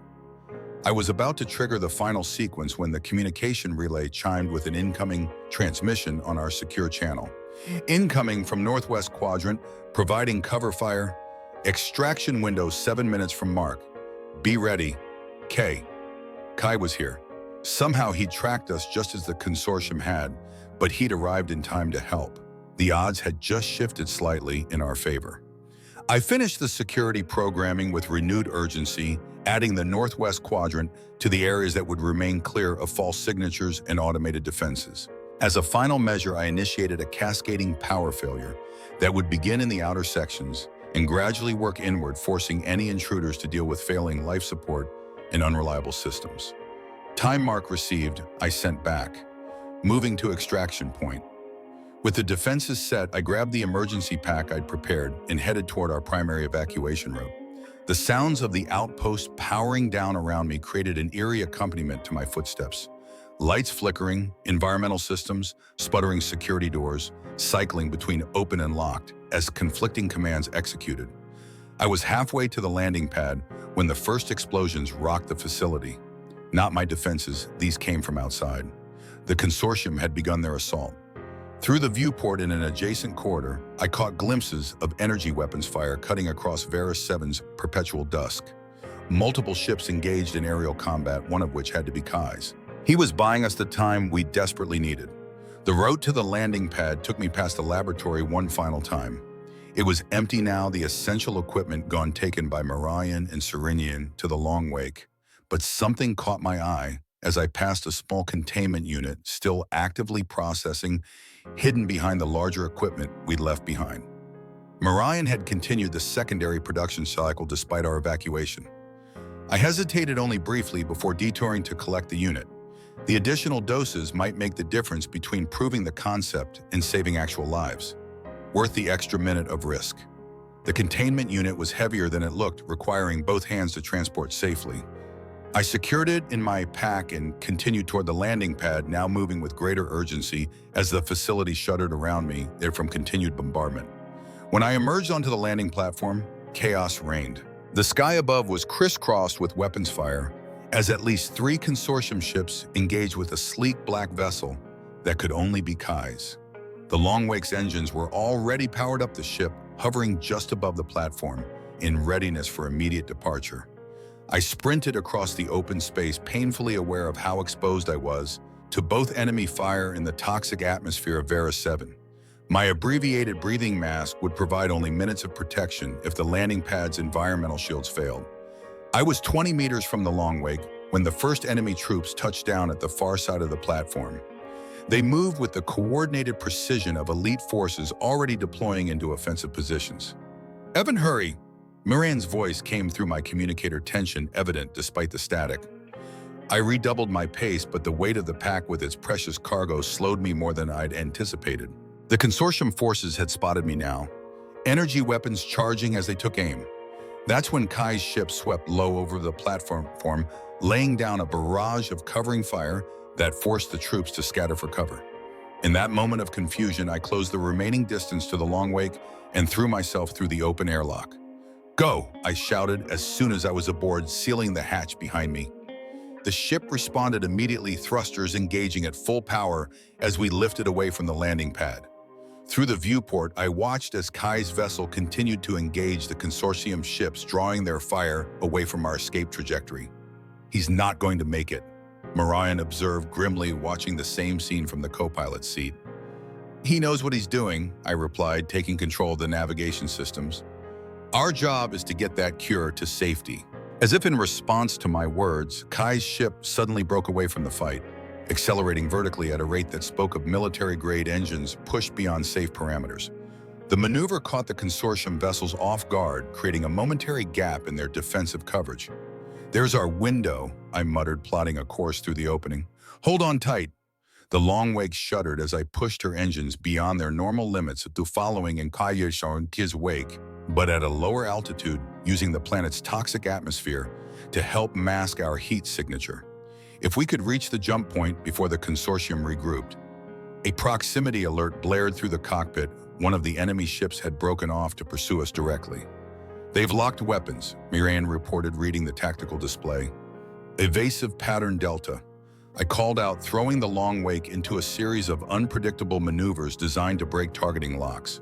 The ship groaned in protest, structural integrity warnings flashing across the console. We weren't designed for combat operations, and the strain was beginning to tell. "Where's Serin?" I asked suddenly, realizing the child wasn't in the cockpit with us. "Secure in the emergency compartment." Miraen replied, her knuckles white as she gripped the console during a particularly violent, evasive turn. "With the cure samples." Smart. The ship's most reinforced section would give both our most vulnerable passenger and our most precious cargo the greatest chance of survival if the worst happened. "Incoming," Miraen warned, as energy readings spiked on our scanners. I banked hard, but not quickly enough to completely avoid the energy burst from our pursuer. The long wake shuddered violently as the glancing hit connected with our aft shields. "Shields at 60%, Miraen reported. "That was just a warning shot. They want us disabled, not destroyed." Of course they did. They wanted Serin alive and the cure in their possession. Our deaths would be an acceptable bonus, but not their primary objective. "Can we reach the jump point?" she asked, studying the navigation display. "Not with them on our tail," I admitted. "We need interference." As if in answer to an unspoken prayer, Kai's voice suddenly came through our communication system. "Long wake, adjust heading to following coordinates. Prepare for atmospheric disruption." Without hesitation, I changed course to the transmitted heading, trusting Kai's plan, whatever it might be. We skimmed low over Varus 7's surface, the toxic atmosphere creating a turbulent ride as we approached what appeared to be a massive mining excavation, a wound in the planet's crust left by the corporation's operations. "What is he planning?" Miraen wondered aloud. I had a suspicion, but it was confirmed when Kai's next transmission came through. "On my mark, maximum thrust, and get clear. Don't look back." Above us, his ship engaged in a complex dance with the pursuing consortium vessels, drawing them in a formation directly over the excavation site. "He's going to collapse it," I realized. "The entire mine." Miraen's eyes widened. "The atmospheric pressure will create a massive eruption when the structural supports fail," I finished. "Exactly." "Mark," Kai's voice commanded. I slammed the long wake's throttle to maximum acceleration, pushing us back into our seats as we rocketed away from the mining site. Behind us, Kai's ship fired a concentrated burst at what had to be the primary support structures of the ancient mine. The effect was immediate and catastrophic. The planet's toxic atmosphere, under pressure for centuries, and now suddenly released through the collapsing excavation, erupted in a plume of debris and gas that engulfed everything in its path. The energy discharge created a temporary electromagnetic pulse that scrambled sensors and communication systems, including, I hope, those of our pursuers.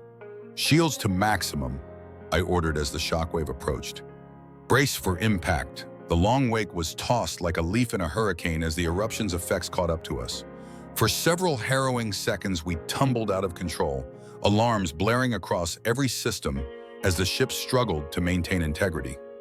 Then, as suddenly as it had begun, we were clear, breaking free of Varus 7's atmosphere into the relative calm of open space. "Damage report." I called out, already plotting our jump coordinates. Miraen ran a quick systems check.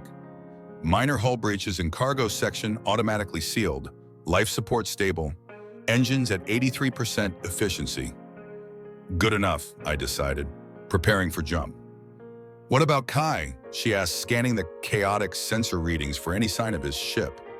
I checked our communications array, hoping for a final transmission, but there was nothing but static. The electromagnetic disruption from the mine collapse had temporarily knocked out long-range communications. "We can't wait," I said reluctantly. "The consortium will regroup quickly. We need to be gone before they can track us again." The decision sat heavy between us, but we both knew it was the right one. The cure had to reach safety. That was the mission. Everything else, even the fate of allies, was secondary. As the long wake's jump drive engaged, propelling us into the safety of hyperspace, I allowed myself a moment of silent gratitude for Kai's sacrifice. Whether he had survived or not, he had given us the opportunity we needed. Now we had to make it count. "Where are we going?" Miraen asked once we were safely in hyperspace. I studied the navigation charts, considering our limited options. The outer colonies, beyond Alliance jurisdiction, but not lawless like the fracture. There's a medical research outpost on Helios Minor that might be willing to help mass-produce the cure. And if the consortium follows us there too, then we keep running, I said simply, for as long as it takes, until the cure is widespread enough that controlling it becomes impossible for them. She nodded, accepting the reality of our situation with characteristic fortitude. I should check on Serin and the samples. As she left the cockpit, I remained at the controls, monitoring our trajectory through hyperspace. We had escaped immediate danger, but the journey was far from over. The consortium would never stop hunting us now, not when we possessed the means to neutralize their most powerful weapon. For the first time in years, I found myself fighting for something larger than mere survival. The cure Miraen had synthesized could save millions of lives across dozens of worlds. It represented hope in a sector that had seen precious little of it during the ongoing conflicts. And somewhere in the back of my mind, a realization was forming, one I wasn't quite ready to acknowledge fully. Miraen and Serin had become more than passengers, more than a mission. In the crucible of our shared danger bonds had formed that I'd thought impossible after losing my family. Whatever came next, we would face it together. Not just for the sake of the cure, but for each other. Family, found in the most unlikely corner of the galaxy. Helios Minor hung in space before us, a world of swirling blues and greens that belied its harsh reputation. What appeared to be peaceful oceans from orbit were in fact caustic chemical seas hostile to most forms of life. Yet humans had established a foothold here, drawn by the planet's unique properties for pharmaceutical research. The Arcus Research Facility should be on the northern continent, I said, scanning the settlement locations on our navigation display. According to my information, they specialize in xenobiological applications and maintain political neutrality in the sector conflicts. Can they be trusted? Miraen asked the question that now underscored every decision we made. As much as anyone can be Ariba, I replied honestly. Their director, Dr. Ilara Vess, has a reputation for scientific integrity above political concerns. If we can convince her of the cure's importance, she might help us. We had spent 3 days in hyperspace taking an indirect route to shake any potential pursuit. During that time, Miraen had continued working with our limited equipment, refining the cure and producing additional doses from the secondary synthesis unit I'd retrieved from the outpost. Serin had recovered quickly from the trauma of our escape, displaying the resilience that continued to amaze me. She had taken to joining me in the cockpit during my shifts, asking questions about navigation and ship operations with genuine curiosity. Now she stood between us, watching as Helios Minor grew larger in the viewport. It looks pretty, she observed. From a distance, I agreed. Up close, those oceans would dissolve your skin in seconds. Her eyes widened. Really? Really, Miraen confirmed. But the research facilities are well protected. Humans have found ways to survive in even the most hostile environment. Well, there was something like admiration in her voice, a sentiment I'd noticed increasingly in our conversations. Despite everything the consortium had done, Miraen didn't hold humanity as a whole responsible. Her capacity for nuanced understanding was just one more quality I'd come to respect about her. As we began our approach to the Arcus facility, I opened communications on the standard frequency. Arcus Research Facility, this is Independent Transport Longwake requesting permission to dock. We have urgent medical research to discuss with Dr. Ilara Vess. There was a pause before a response came through. Transport Longwake, please transmit identification and cargo manifest. I exchanged glances with Miraen. This was the moment of truth. Our forged credentials might pass cursory inspection, but a detailed examination would reveal inconsistencies. Transmitting now, I replied, sending the least suspicious version of our documentation. We're carrying specialized medical samples requiring secure containment. Request priority clearance due to time-sensitive nature of materials. Another pause, longer this time. I could almost feel the facility's security systems scanning our ship, analyzing our profile against their threat databases. Transport Longwake, maintain holding position at coordinates being transmitted to your navigation system. Clearance pending verification. Not an immediate rejection, but not the welcome we'd hoped for either. We settled into the designated holding pattern, a safe distance from the facility, but well within their defensive perimeter. What if they don't let us land? Serin asked, picking up on the tension that filled the cockpit. Then we try another approach, I assured her. We have options. The truth was less encouraging. Our fuel reserves were running low after the extended evasive journey. The long wake needed maintenance after the damage sustained during our escape from Vera 7. And the consortium's reach extended throughout the sector. Our options were dwindling rapidly. After 30 minutes of tense waiting, the communication system activated again. Transport Longwake, you are cleared for approach to Docking Bay 7. Security protocols will be in effect. Any deviation from assigned flight path will result in immediate defensive response. Understood, Arcus Control, I acknowledged, already plotting the transmitted course. Proceeding to Docking Bay 7. Miraen looked relieved but still cautious. That was easier than expected. Too easy, I agreed. Stay alert. This could still be a trap. The Arcus facility was impressive. A sprawling complex of domes and towers rising from Helios Minor's rocky northern continent. Protective shields shimmered around the structures, holding back the caustic atmosphere that would otherwise make the planet uninhabitable. Look at those containment fields, Miraen observed with professional admiration. Triple-layered molecular barriers. Their research capabilities must be substantial. Let's hope they're willing to share them, I replied, guiding the long wake along the designated approach vector. As we neared the facility, a security escort of automated drones took position around our ship, their scanning beams sweeping our hull continuously. Standard procedure for high-security installations, but it did nothing to ease my growing sense of unease. Docking Bay 7 turned out to be a sealed chamber large enough to accommodate vessels twice our size.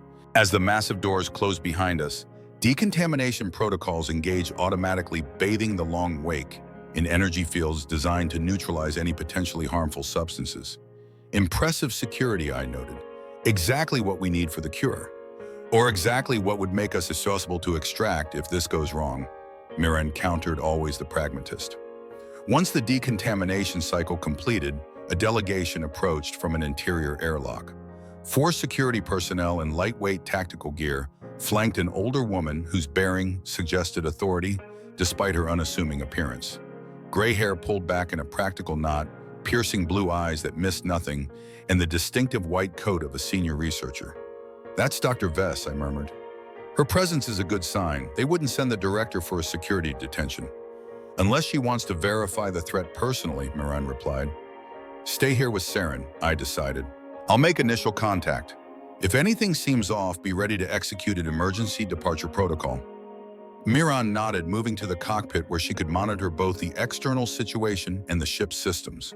Serin watched with solemn eyes but asked no questions, another sign of how quickly she'd adapted to our life on the run.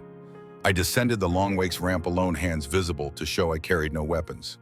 The security team tensed visibly at my appearance, but Dr. Vess raised a hand to halt any aggressive response. I am Dr. Alara Vess, director of the Arcus Research Facility, she announced formally. You requested a meeting regarding urgent medical research. Evan Cole, I replied with a respectful nod. Thank you for seeing us, Doctor. What I'm about to tell you may sound incredible, but I can provide proof to support every claim. Her expression remained neutral. I'm listening. We have synthesized a cure for the Calthosian plague. I stated directly, watching her reaction carefully. Not just a treatment, a complete cure and preventative vaccine. To her credit, she betrayed only the slightest widening of her eyes. The Calthosian plague was known throughout the sector as one of the most devastating bioweapons ever deployed, its casualty count still rising on isolated worlds where containment had failed.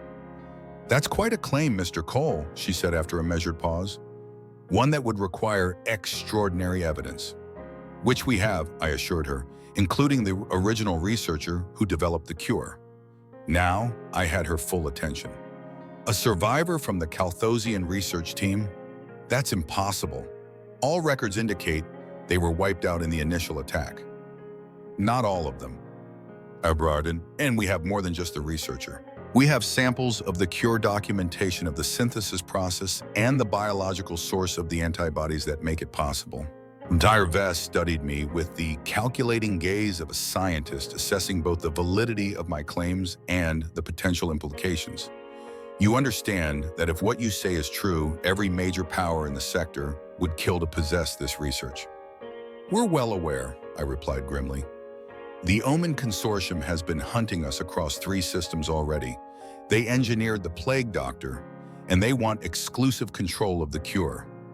At the mention of the consortium, the security team exchanged glances, hands drifting closer to their weapons. Even on a politically neutral research outpost, that name carried weight. Dr. Vess, however, remained composed. Bring your researcher and 1 sample of the cure. My team will conduct preliminary verification in our secured laboratory. Your ship remains sealed until we've confirmed your claims. And it was a reasonable precaution, but it would mean separating from either the Long Wake or from Miraen and Serin. Neither option appealed to me. Counter-proposal I offered. Your security team can board our vessel and escort both the researcher and samples to your lab. That way we remain together and you maintain full control of the situation. She considered this, then nodded. Acceptable. But be advised, Mr. Cole, if this is an attempt at deception or infiltration, the consequences will be severe. The only deception of Bonde, I replied evenly, has been hiding our identities to stay alive long enough to reach someone who could help mass-produce this cure. I returned to the Long Wake and explained the arrangement to Miraen, who agreed to the terms with her usual practical acceptance. We carefully prepared a secure container with 3 samples of the synthesized cure, along with data crystals containing the complete research documentation. What about me? Serin asked as we prepared to disembark. Do I have to stay on the ship? Miraen and I exchanged glances. Leaving her aboard the Long Wake would keep her identity secret longer, but it would also mean separating something we had promised to avoid whenever possible. You're coming with us, I decided, as my daughter. The fiction would provide temporary cover until we determined whether Dr. Vess and her facility could be trusted with the full truth. Under heavy security escort, we were led through the Arcus facility's pristine corridors. The research center was a marvel of scientific innovation laboratories with equipment I couldn't identify, scientists of multiple species working side by side, but all focused on advancing medical knowledge beyond the limitations of any single world. Dr. Vess directed us to a specialized containment laboratory where a team of researchers waited in sterilized environments. This is our primary testing facility for potentially hazardous biologicals, she explained. We'll conduct preliminary analysis here while you observe from the adjacent chamber. Miraen handed over the samples with visible reluctance, her scientific protectiveness evident. The molecular structure is delicate, she cautioned. Standard testing protocols may not reveal its full properties. Dr. Vess raised an eyebrow. You speak like a trained researcher yourself. I have some background in xenobiology, Miraen replied cautiously. I see. The director's gaze lingered on Miraen's features, taking in the subtle alien characteristics that her hood couldn't completely conceal. Perhaps you'd like to advise my team on the appropriate testing methodology. It was a test and an opportunity. Revealing Miraen's expertise would also expose her identity, but it would give her direct input into the verification process. Miraen made the decision herself, lowering her hood to reveal her distinctive Calthosian features. I am Dr. Miraen Vale, former head of immunological research at the Calthosian Coalition Science Directorate. And yes, I would very much like to advise your team. The revelation caused visible shock among the observing scientists, but Dr. Vess merely nodded as if confirming a suspicion. I thought as much, she said quietly. Your work on cross-species viral adaptation was groundbreaking, Dr. Vale. We all mourned when news of the attack reached us. She turned to the security team. Double the guards on all access points to this section. No communication in or out without my direct authorization. To us, she added, if the consortium is indeed pursuing you, we must assume they have agents watching for any sign of your presence. Security protocols are for your protection as much as ours. The next 4 hours were a blur of technical discussions as Miraen worked alongside the Arcus scientists to verify the cure's efficacy. I kept Serin close watching from the observation area as her mother guided the team through the complex testing procedures. The child's patience was remarkable, but eventually the clinical environment, intense atmosphere, began to wear on her. She fidgeted beside me, eyes constantly darting to her mother through the transparent barrier. She's helping them understand her work, I explained, hoping to ease Serin's anxiety. This is what your mother does best, solving problems that others can't. I know, Serin replied, surprising me with her insight. But she's afraid too, I can tell. Children often perceive emotional undercurrents that adults try to conceal. Serin's awareness of her mother's tension spoke to both her intelligence and the deep bond they shared. We all are, I admitted. But being afraid doesn't stop us from doing what needs to be done. She considered this with that unnervingly adult focus she sometimes displayed. Is that what makes humans special, doing things even when you're scared? The question caught me off guard. What makes you think humans are special? Mom says humans have something that other species don't, she replied simply. She says that's why you helped us when no one else would. Before I could formulate a response to this unexpected revelation, Dr. Vess emerged from the testing chamber. Her expression transformed from professional skepticism to barely contained excitement. It works, she announced without preamble. The preliminary tests confirm it. This serum neutralizes all known strains of the Calthosian pathogen. The immunological response is unlike anything we've ever seen. Relief washed through me. Then you'll help us mass produce it. More than that, she replied. With your permission, we'll initiate emergency distribution protocols immediately. Arcus maintains connections with medical facilities throughout the sector, including those in regions currently affected by the plague. Miraen joined us, her fatigue evident, but overcome by vindication. How quickly can production begin?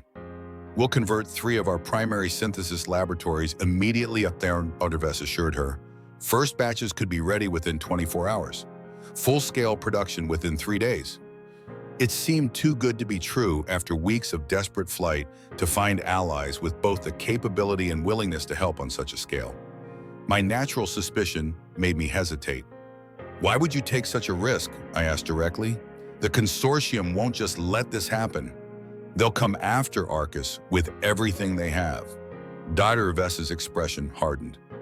Mr. Cole, I've spent my entire career fighting diseases that should never have existed.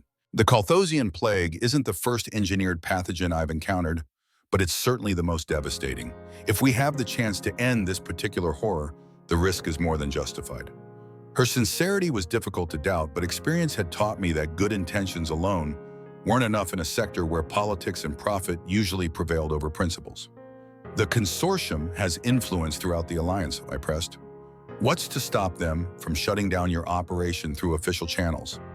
Arcus operates under special dispensation from the Scientific Neutrality Accords, she explained. We answer to an independent oversight committee, not alliance authorities. It's how we've maintained our work through 3 sector conflicts. Miraen placed a hand on my arm, a gesture of reassurance that had become familiar over our weeks together. This is what we hoped for, Evan, a chance to make the cure available to everyone who needs it. She was right, of course.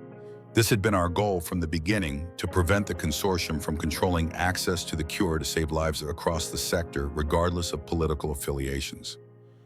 There's something else you should know, I said, making a decision. The source of the antibodies that make this cure possible. Miraen tensed beside me, but didn't object as I continued. Serin here is immune to the plague, I explained. Her unique physiology allowed her to survive exposure and to develop antibodies that form the basis for the cure. Dr. Vess's gaze shifted to the child's scientific curiosity tempered with a compassion. I suspected as much. The antibody structure showed markers of natural development rather than synthetic engineering. She's not to be studied or used as a research subject, Miraen stated firmly. Maternal protectiveness overriding scientific collaboration. The samples we provided contain everything needed for continued production. Of course, Dr. Vess agreed immediately, but I must ask, will you stay? Your expertise would be invaluable as we scale up production, Dr. Vial, and Arcus can offer protection that few other facilities could match. The offer was generous and logical. Arcus had the resources to both produce the cure and potentially shield us from the consortium's reach. Yet something in Dr. Vess's eager expression triggered an old instinct, the wariness that had kept me alive through years on the frontier. We'll need time to consider, I replied before Miraen could answer. Our ship requires repairs, and we've been on the run for weeks. A decision this important shouldn't be made in haste. Dr. Vess nodded, though I caught a flicker of disappointment. Naturally, we'll arrange quarters for you within the secure section, and your ship will receive whatever maintenance it requires. Take all the time you need. As she left to coordinate the production preparations, Miraen turned to me with a questioning look. You don't trust her. I don't trust anyone right now, I admitted quietly. Arcus seems genuine, but we've been betrayed too many times to let our guard down completely. You think the consortium has influence here? I think we should keep our options open until we're certain, I clarified. The cure is what matters most, making sure it reaches those who need it. Beyond that, we need to consider our next steps carefully. She studied me for a moment, then nodded. Always the cautious one. That's kept us alive this far. The quarters assigned to us were comfortable and secure at a 3-room suite within the facility's administrative section, well protected by both security systems and physical barriers. The long wake was moved to a maintenance bay where technicians began addressing the damage sustained during our escape from Vera 7. For the first time in weeks, we had a moment to breathe without the immediate pressure of pursuit. Serin, exhausted by the day's events, fell asleep almost immediately on one of the beds. Miraen and I sat in the common area speaking in low voices to avoid waking her. If Arcus successfully distributes the cure, the consortium loses its advantage, Miraen observed. Their bioweapon becomes useless, which makes them desperate, I countered. Desperate enough to risk a direct assault on a neutral research facility. Possibly. She considered this fatigue evident in the dim glow of her skin. We've accomplished what we set out to do, Evan. The cure will be mass-produced and distributed. Countless lives will be saved. But at what cost to you and Serin? I asked softly. The consortium won't stop hunting you just because the cure is available. You're living proof of their crimes at a witness they can't afford to let speak freely. The reality hung between us unavoidable, despite our temporary sanctuary. Arcus might protect us for now, but we couldn't hide here forever. Eventually, we would need to find a more permanent solution. There's another option, I said after a long silence. The outer colonies, beyond Alliance jurisdiction, beyond the consortium's immediate reach. Places where people go to disappear and start over. A life in exile, she summarized, not without bitterness. A life, I emphasized. For both of you, Serin deserves a chance to grow up without constantly looking over her shoulder. Miraen moved to the viewing panel, looking out at the caustic seas of Helios Minor, glowing faintly in the planet's perpetual twilight. And what about you, Evan Cole? What does your future hold in this scenario? The question caught me unprepared, though perhaps it shouldn't have. Over the weeks of shared danger and common purpose, something had changed between us, something neither of us had acknowledged directly. I haven't thought that far ahead, I replied, not entirely truthfully. She turned from the window, her expression skeptical. The man who plans escape routes before entering a room hasn't considered his next destination. I find that difficult to believe. She was right, of course. The truth was more complicated and more personal than I was comfortable admitting. I go where I'm needed, I said finally. That's been my way since Irene too. And when you're no longer needed, she pressed, when the danger has passed and life returns to something resembling normal. The question struck deeper than she could know. For years, I defined myself by utility, the jobs I could complete, the skills I could offer, the temporary purposes that justified my continued existence after losing everything that had given it meaning. I don't know, I admitted. I haven't been unnecessary in a very long time. Something in my tone must have revealed more than I intended because her expression softened. She crossed the room and sat beside me close enough that I could feel the subtle warmth that radiated from her Calthosian physiology. You've become necessary to us, she said quietly. To Serin, to me. Whatever comes next, remember that. Before I could respond to this unexpected declaration, the facility's alert system activated with a soft but insistent tone. Derves's voice came through the communication panel. I'll reveal, Mr. Cole, please join me in the primary laboratory immediately. We've received a transmission you need to see. The urgency in her tone was unmistakable. Whatever had happened, it couldn't wait until morning. Stay with Serin, I told Miraen. I'll go. She shook her head firmly. We stayed together. Remember, Serin will be safe here with the security systems active. Together, we hurried through the facility's corridors to the main laboratory, where we'd conducted the initial verification of the cure. Derves waited with several of her senior staff, all gathered around a communication terminal. What's happened? I asked, immediately alert to the tension in the room. A transmission on an emergency frequency, Dr. Vess explained, gesturing to the screen, addressed specifically to you. I approached the terminal Miraen close behind me. The message was brief text only, but its implications were enormous. Consortium fleet en route to Helios Minor. Estimated arrival 18 hours. Alliance forces compromised, cannot intervene. Suggest immediate evacuation of primary research. Will provide cover when possible. Kai was alive, and once again he was warning us of imminent danger. You know the sender? Dr. Vess asked, watching our reactions closely. An ally, I confirmed. Former Alliance intelligence. His information has been reliable. The laboratory erupted into controlled chaos as Dr. Vess began issuing rapid orders to her staff. Initiate emergency protocols. Transfer all cure synthesis operations to the backup facility. Begin evacuation of essential personnel and research materials. To us, she added, Arcus maintains a secondary research station in an asteroid field 2 systems away. We've prepared for scenarios like this, though, usually for natural disasters, not military assault. How much of the cure can you transport? Miraen asked, cutting to the heart of our concern. The first production batch will be complete in 6 hours, one of the scientists reported. Enough for approximately 5,000 doses. The synthesis templates and production protocols can be transferred immediately. Do it, Dr. Vess ordered. Priority 1 is ensuring the cure survives even if Arcus itself does not. Her commitment was admirable, but I was already calculating odds and options. A consortium fleet suggested a major offensive operation, one that a research facility, even with Arcus's defenses, couldn't hope to withstand for long. We need to leave, I stated, the decision crystallizing with a cold clarity. Our presence here puts everyone at risk. They're coming for us specifically. Agreed, Dr. Vess said, surprising me with her immediate acceptance. But not empty-handed. Dr. Vale will need you to oversee the final synthesis stage of this first batch. Mr. Cole, your ship should be ready within hours. We'll transfer the completed cure and necessary equipment aboard before the consortium arrives. The plan formed quickly after that, a desperate race against time to salvage what we could before the approaching storm hit. Miraen returned to our quarters to wake and prepare Serin, while I coordinated with the maintenance crew to expedite repairs on the long wake. 18 hours. Not much time to outrun a fleet, but perhaps enough to disappear before they arrived. As Dr. Vess had promised, the first batch of the cure was ready within 6 hours. 5,000 doses sealed in specialized containment units designed for long-term stability. Alongside it, the Arcus team provided complete production protocols and enough raw materials to synthesize several thousand more doses with the equipment aboard the long wake.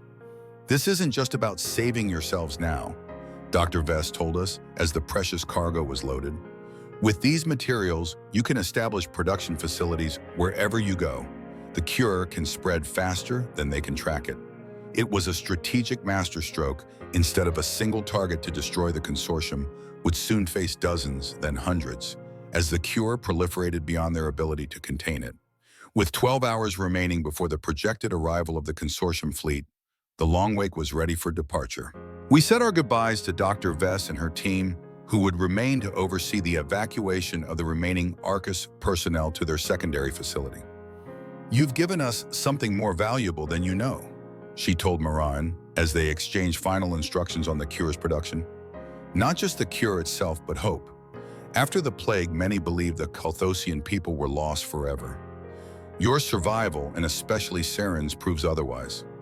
As we prepared for launch, another emergency transmission arrived, this one a video feed rather than text.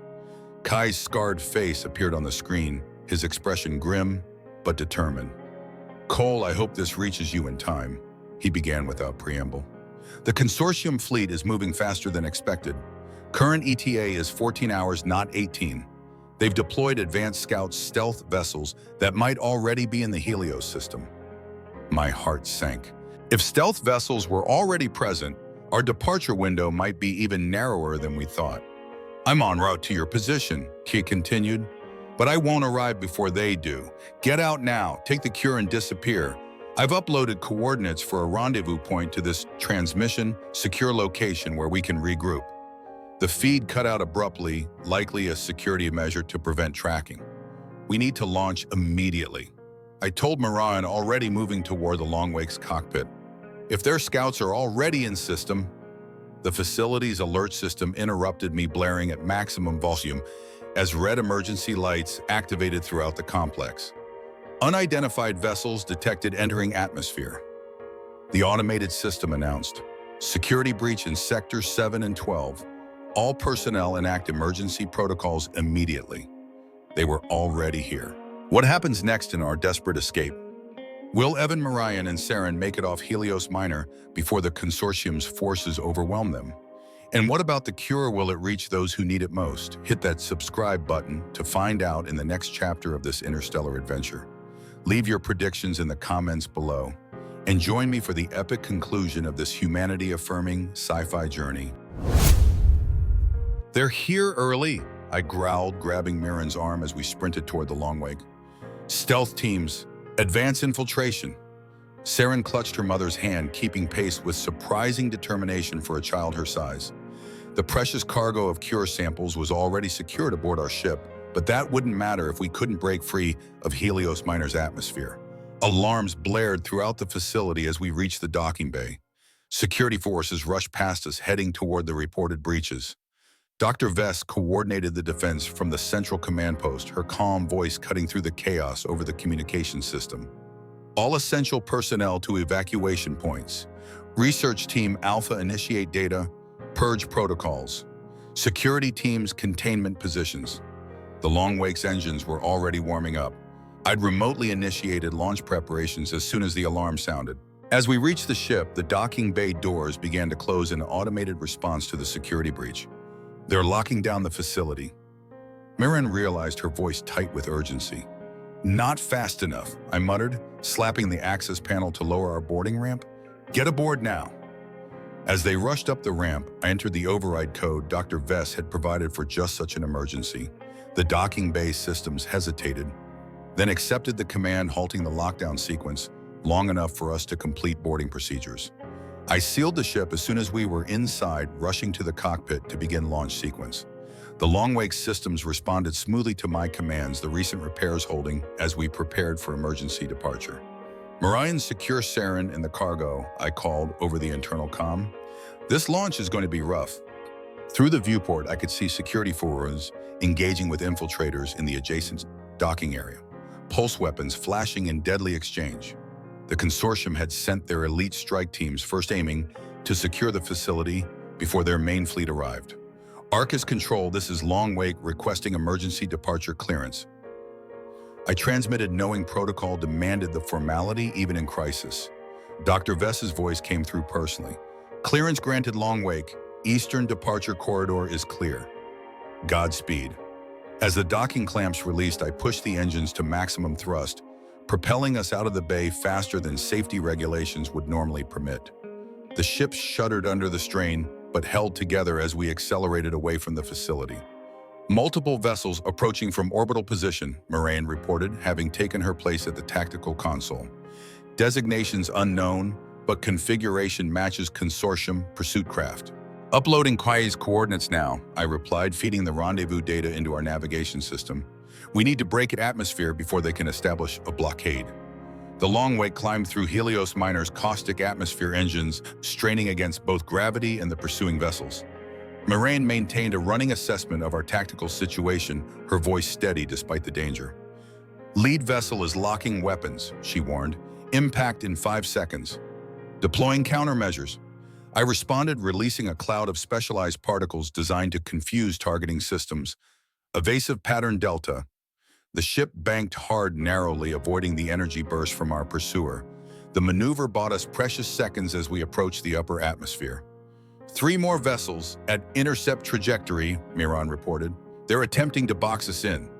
I gritted my teeth, pushing the Long Wake beyond her design limits. They want us alive. They want Serin and the cure intact. That gives us an advantage. They can't risk destroying us. Just as it seemed we might be surrounded, unexpected salvation came from above. A sleek black vessel dropped out of high orbit, weapons blazing as it cut through the consortium formation. Kai, I breathed, recognizing the ship's profile instantly. His voice crackled through our communication system. Long Wake, maintain current heading. I'll clear your path. True to his word, Kai's ship tore through the pursuing vessels with military precision, forcing them to break formation to avoid his aggressive attack run. In the confusion, we broke through to open space, leaving Helios Minor's atmosphere behind. "Jump coordinates locked," Miraen announced. "Drive charging at maximum rate." Kai's voice came through again. "I'll hold them here as long as possible. Get that cure to safety, Cole. Complete the mission." "What about you?" I demanded, unwilling to abandon him again after all he'd sacrificed. "I'll find you," he promised. "Now go." As our jump drive reached full charge, I took one last look at the battle unfolding behind us. Kai's ship was engaging multiple consortium vessels, buying us the time we needed at tremendous risk to himself. "Jump in 3, 2, 1, Miraen counted down. The stars blurred around us as the long wake leapt into hyperspace, leaving Helios Minor and the pursuit behind. Safe for the moment. Serin joined us in the cockpit once the jump stabilized, her small face solemn but unafraid. "Did Dr. Vest get away too?" "She was evacuating when we left," I assured her, though I couldn't be certain what had happened after our departure. "Arcus has protocols for situations like this." "And the man who helped us?" she asked. "Kai." I exchanged glances with Miraen before answering. "He stayed behind to make sure we could escape safely." "But he'll find us, right?" Serin pressed. "He promised." "Yes," I agreed, hoping it wasn't a lie. "He promised." As we traveled through hyperspace toward the rendezvous coordinates, Miraen began organizing our precious cargo. The cure samples and production equipment would need careful monitoring during our journey. "With what Arcus provided, we can establish a small manufacturing operation almost anywhere," she explained, reviewing the specifications. "Remote colonies, independent stations, places beyond the consortium's immediate reach. Creating a network they can't possibly eliminate," I realized. Exactly what Dr. Vess intended. The plan was elegantly simple. Rather than concentrating our production in one vulnerable location, we would spread the capability across dozens of sites. Each new production facility would become a point of distribution, creating an exponentially growing network that would make the cure universally available. It wasn't just a medical solution, it was a strategic masterstroke against the consortium's power.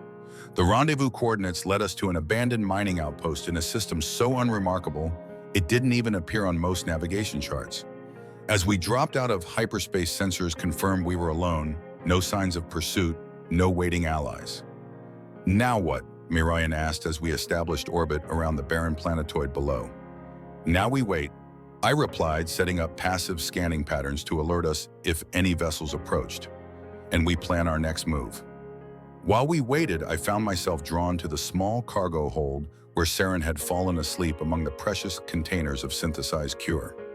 In sleep, she looked like any child, vulnerable, innocent, unaware of the monumental role she had played in creating hope for countless worlds. Miraen found me there watching over her daughter with a protectiveness that had become second nature.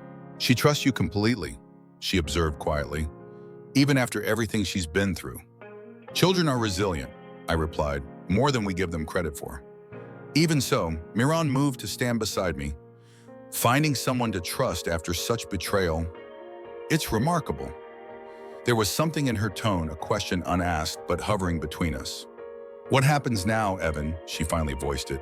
"After the rendezvous, after we've established the first distribution points for the cure. What then?" The future stretched before us, uncertain, dangerous, but suddenly full of possibilities I hadn't dared consider since losing my family on Irene too. "We find somewhere safe," I said after a moment's consideration. "Somewhere Serin can grow up without fear. Somewhere you can continue your research if you want." "And you," she pressed, "where do you fit in this future?" The question held more weight than its simple words suggested. We'd been through too much together to pretend it was merely about logistics. "Where I'm needed," I answered honestly. "If you'll have me." Her hand found mine in the dim light of the cargo hold, fingers intertwining with a warmth that transcended the physical differences between our species.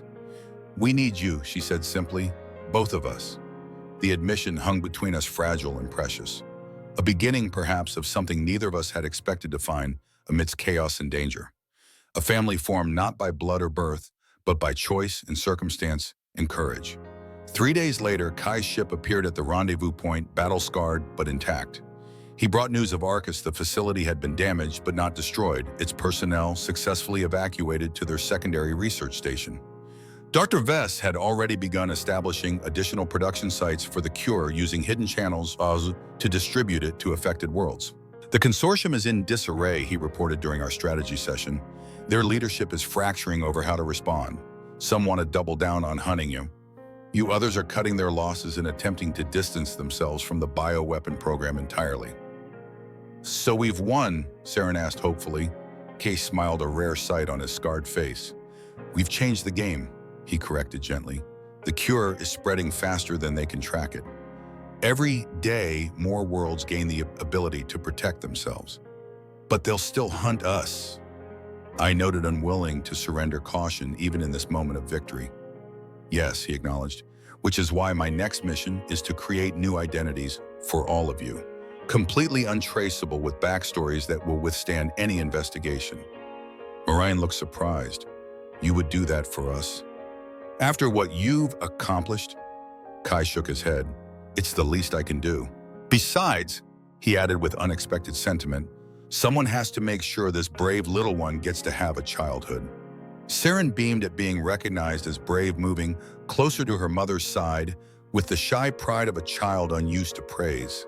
As we finalized our plans, a remote colony world beyond Alliance space new identities, a small medical research facility where Miraen could continue her work, I found myself looking at these people, Simo, who had become so important to me in such a short time.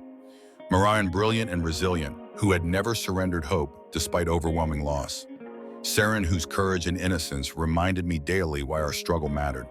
And even Kai, the hardened operative, who had risked everything for a cause he believed in. Family wasn't always what you were born into. Sometimes it was what you found when everything else was taken away. Ready for one last journey? I asked as we prepared to depart for our new home.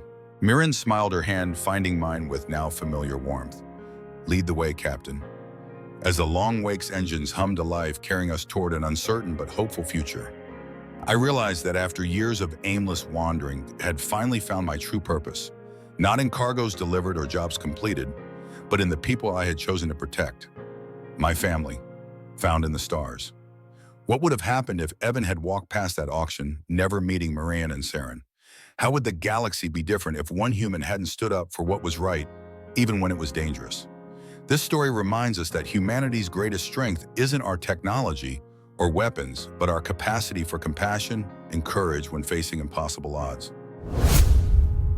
If this tale of sacrifice, hope, and family found among the stars touched your heart, hit that subscribe button right now to join me for more epic HFY adventures.